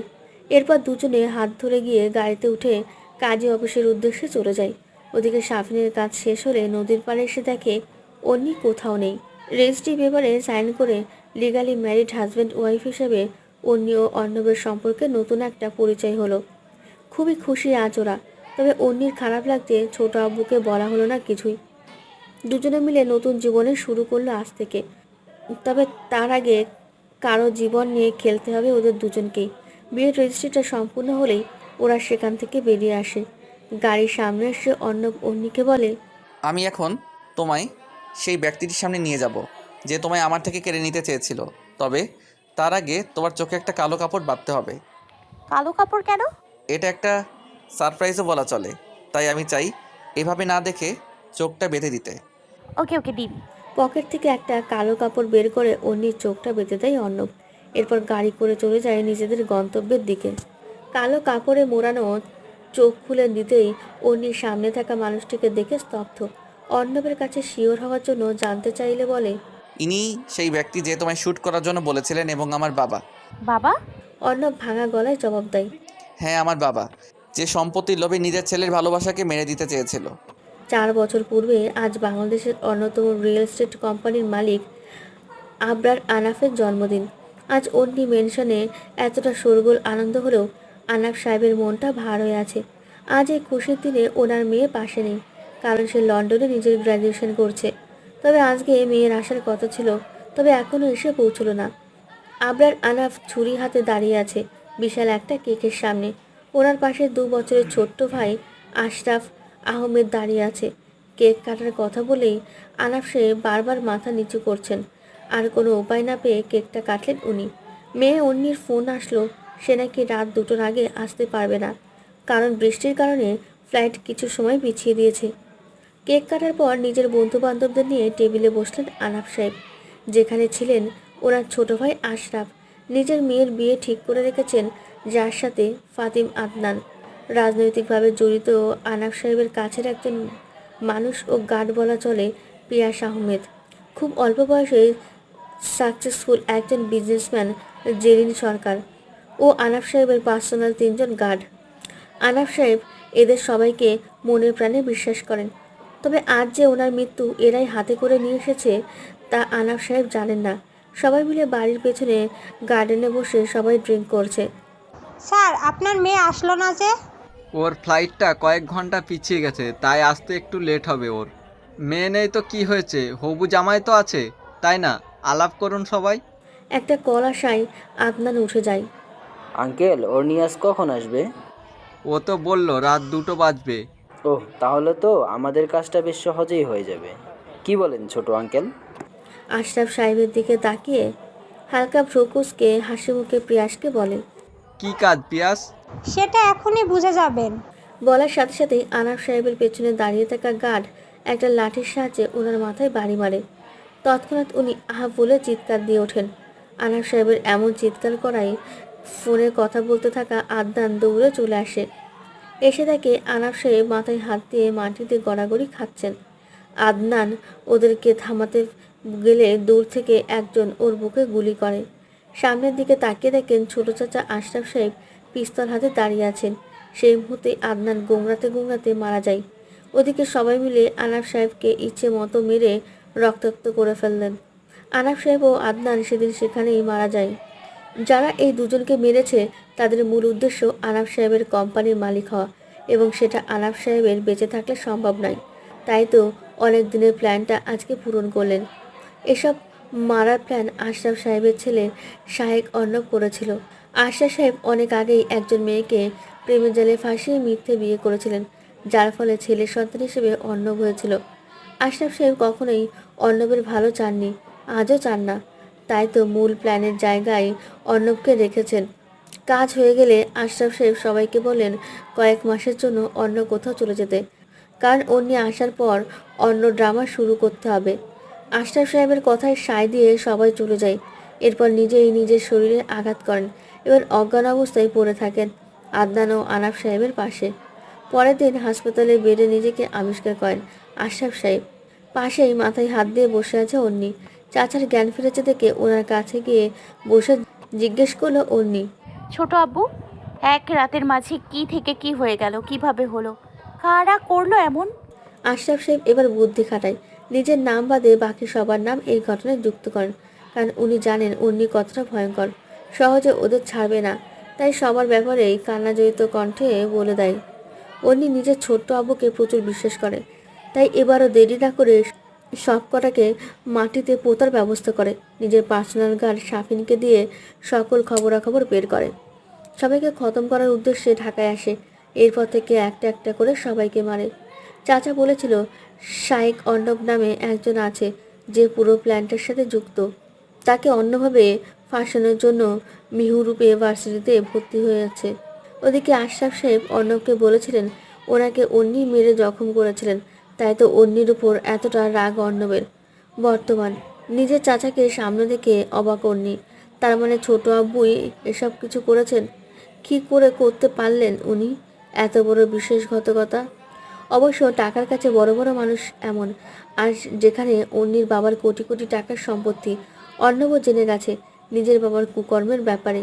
আশরাফ সাহেব অর্ণবের ভালোবাসার ব্যাপারে জানার পর বলেছিলেন, অনিকে হয় তুই নিজের হাতে শেষ করবি, না হয় আমি। অর্ণব ভেবেছিলাম যদি ওর বাবা যদি অন্নিকে আসলেই মেরে ফেলে, তাই তো অন্নিকে নিজের হাতে শ্যুট করেছিল সেদিন, এবং এমনভাবে শ্যুট করেছিল যাতে অন্নিও ঠিক থাকে এবং আশরাফ সাহেবও ওকে কিছু না করতে পারে। অন্যিকে দেখে আশরাফ সাহেব বলেন, কিরে মা, তুই এখানে এইভাবে? আর এই ছেলেটা কে? আর কত নাটক করবে মিস্টার আশরাফ আহমেদ? তোমার সব নাটক শেষ আজ। কি বলছিস মা? আমি নাটক করছি মানে? আমি সব জেনে গেছি। তুমি যে কত বড় বেইমান আমার জানা হয়ে গেছে। এবার আমি তোমাকেও ছাড়বো না। বলে চাচার দিকে এগোতে লাগলো অন্নি। তখনই নিজের বুক পকেট থেকে ছোট্ট পিস্তলটি বের করলেন আশরাফ সাহেব। অন্নি মাঝপথে থেমে গেল। থেমে গেলি কেন? আয়, এগিয়ে আয়, যাতে তোকে আরও কাছে থেকে গুলি করে মেরে ফেলতে পারি। আমার এই অপদার্থ ছেলেটাকে যে কেন সেদিন তোকে মারলো না? আমার তো আগেই এই ছেলেকেই মেরে দেওয়া উচিত ছিল। একটা গুলির আওয়াজ অন্নির বাংলোর সমস্ত দিকে ছড়িয়ে পড়ে। গুলিটা বুকে লাগতেই রক্তাক্ত অবস্থায় ফ্লোরে লুটিয়ে পড়ে। অন্নি পেছন ফিরে দেখে শাফিন পিস্তল হাতে দাঁড়িয়ে আছে। ব্যাপারটা কষ্ট হলেও আজ গিয়ে শান্তি পেল অন্নি। নিজের বাবা ও বাগদত্তার মৃত্যুর প্রতিশোধ নিল আজ। আশরাফ সাহেব সেই আদনানের মতো গোঙাতে গোঙাতে মারা গেলেন। পাশে বসে ওনার স্ত্রী কান্নাকাটি করতে লাগলেন। অর্ণবের চোখ বেয়ে জল পড়লেও তা বলা যেতে পারে খুশির কান্না। নিজের বাবাকে এমন শাস্তি দেওয়া কোনো সন্তানই চাইবে না। তবে ওর বাবা যে বাবা ডাকতে শোনার জন্য যোগ্যতাও রাখে না। উনি যতটা সাহসী ততটাই ভয়ঙ্কর। তবে আজ সে কেঁদে দিয়েছে। কাঁদতে কাঁদতে সে ফ্লোরে বসে পড়ে। অর্ণব ওর কাছে এসে বসে বলতে থাকে, কেঁদো না অর্নি, আজকে তোমার কাজ পূর্ণ হলো। আজ থেকে আর কখনো কারো রক্ত ঝরাতে হবে না তোমায়। কাঁদছো কেন? আমার আপন বলতে কেউই রইল না। সবাই আমাকে ছেড়ে চলে গেল। বাবার চলে যাওয়ার পর একমাত্র ছোট আব্বুই ছিল যাকে আমি এতটা বিশ্বাস করতাম। আর সেই আমায় এত বড় ধোঁকা দিল। দেখো, তোমার ছোট আব্বু তার কর্মের শাস্তি পেয়েছে। এখন সব কিছু ঠিক হয়ে যাবে। আর কে বলেছে তোমার কাছের বলতে কেউ নেই? আমি তো আছি। আমায় ভুলে গেলে? অন্নি কাঁদতে কাঁদতে অর্ণবকে জড়িয়ে ধরে। আশরাফ সাহেবের লাশ গুম করে দেওয়া হয় এবং ওনার স্ত্রীকে বিদেশে পাঠিয়ে দেওয়া হয়। এসবের পর চৈতি, তিথি ও বিপুলকে অন্যির সব বিষয় খুলে বলে। ওরাও খুবই অনুশোচনা করে। তবে তিথি আরেকটা বিষয়ে খুব দুঃখ পায়, অর্ণবকে পাওয়া হলো না। ওরা সবাই মিলে এসব নিয়ে খুবই হাসাহাসি করে। আজ আবারও অন্যির বাড়িটা জমকালো সাজে সাজানো হয়েছে। সব কিছু অবশ্য তিথি ও চৈতিই করেছে। আসলে আজ অর্ণব ও অন্নির বিয়ে ধুমধাম করে হচ্ছে। অন্নির পক্ষ থেকে তিথি ও চৈতি এবং অর্ণবের পক্ষ থেকে বিপুল ও শাফিন। অর্ণবের পাশে বাবা মা না থাকলে কি হবে, নিজেই পড়াশোনা করে অন্নি প্রায় সমানই ধনী বলা চলে। আজ ওদের ধুমধাম করে বিয়ে হচ্ছে। একটা ডার্ক গ্রিন কালারের লেহেঙ্গা, যার উপর সোনালি পাথরের কাজ করা এবং গর্জিয়াস মেকআপে অন্নিকে দেখতে দারুণ লাগছে। অর্ণব সোনালি রঙের একটা শেরওয়ানি পরেছে। দেখতে দুজনকেই দারুণ লাগছে। বিয়ের কাজটা ভালোই ভালোই হয়ে গেলে অন্নি নিজের বাড়ি থেকে বিদায় নেয় এবং গাড়ি করে অর্ণবের নিজের বাংলোতে চলে আসে। ওর বাংলোটাও ভীষণ সুন্দর করে সাজানো হয়েছে, ঠিক যেমনটা অন্নি পছন্দ করে। শাফিন ও বিপুল গাড়ি থেকে নেমে বাড়িতে ঢুকে আবার ওদের স্বাগতম জানাতে তৈরি হয়ে যায়। বাড়িতে ঢুকে অর্ণব অন্নিকে কোলে করে রুমে চলে যায়। রুমে গিয়ে ফ্রেশ হয়ে জামাকাপড় পাল্টে শুয়ে পড়ল অর্ণব। অর্ণবকে ঘুমোতে দেখে অন্নি বলল, না ঘুমিয়ে চলো না ছাদে যাই, দেখো কি সুন্দর চাঁদ উঠেছে। আরে না গো, খুব ঘুম পাচ্ছে। সারাদিনে যা ধকল গেছে, আগে জানলে এভাবে বিয়েই করতাম না। কি বললে? রাগীভাবে অর্ণবের দিকে তাকিয়ে বলল, আচ্ছা ওকে, রাগ করো না, চলো ছাদে যাই, কেমন? সেটাই বেটার হবে। চলো। এই বলে দুজনে পা বাড়াবে ঘরের বাইরে। সেই সময় অন্যির ফোনে নতুন নাম্বারটিতে টুম করে একটা মেসেজ আসে। ফোন তুলে মেসেজটি পড়ে ওরা দুজনেই অনেকটা কনফিউজড। কার মেসেজে লেখা আছে, শেষ হয়েও হলো না শেষ, কারণ এখনও আমি আছি। ওরা দুজনে অতশত না ভেবে ছাদের উদ্দেশ্যে পা বাড়ায়, নতুন জীবনের একটা সুন্দর সূচনার দিকে।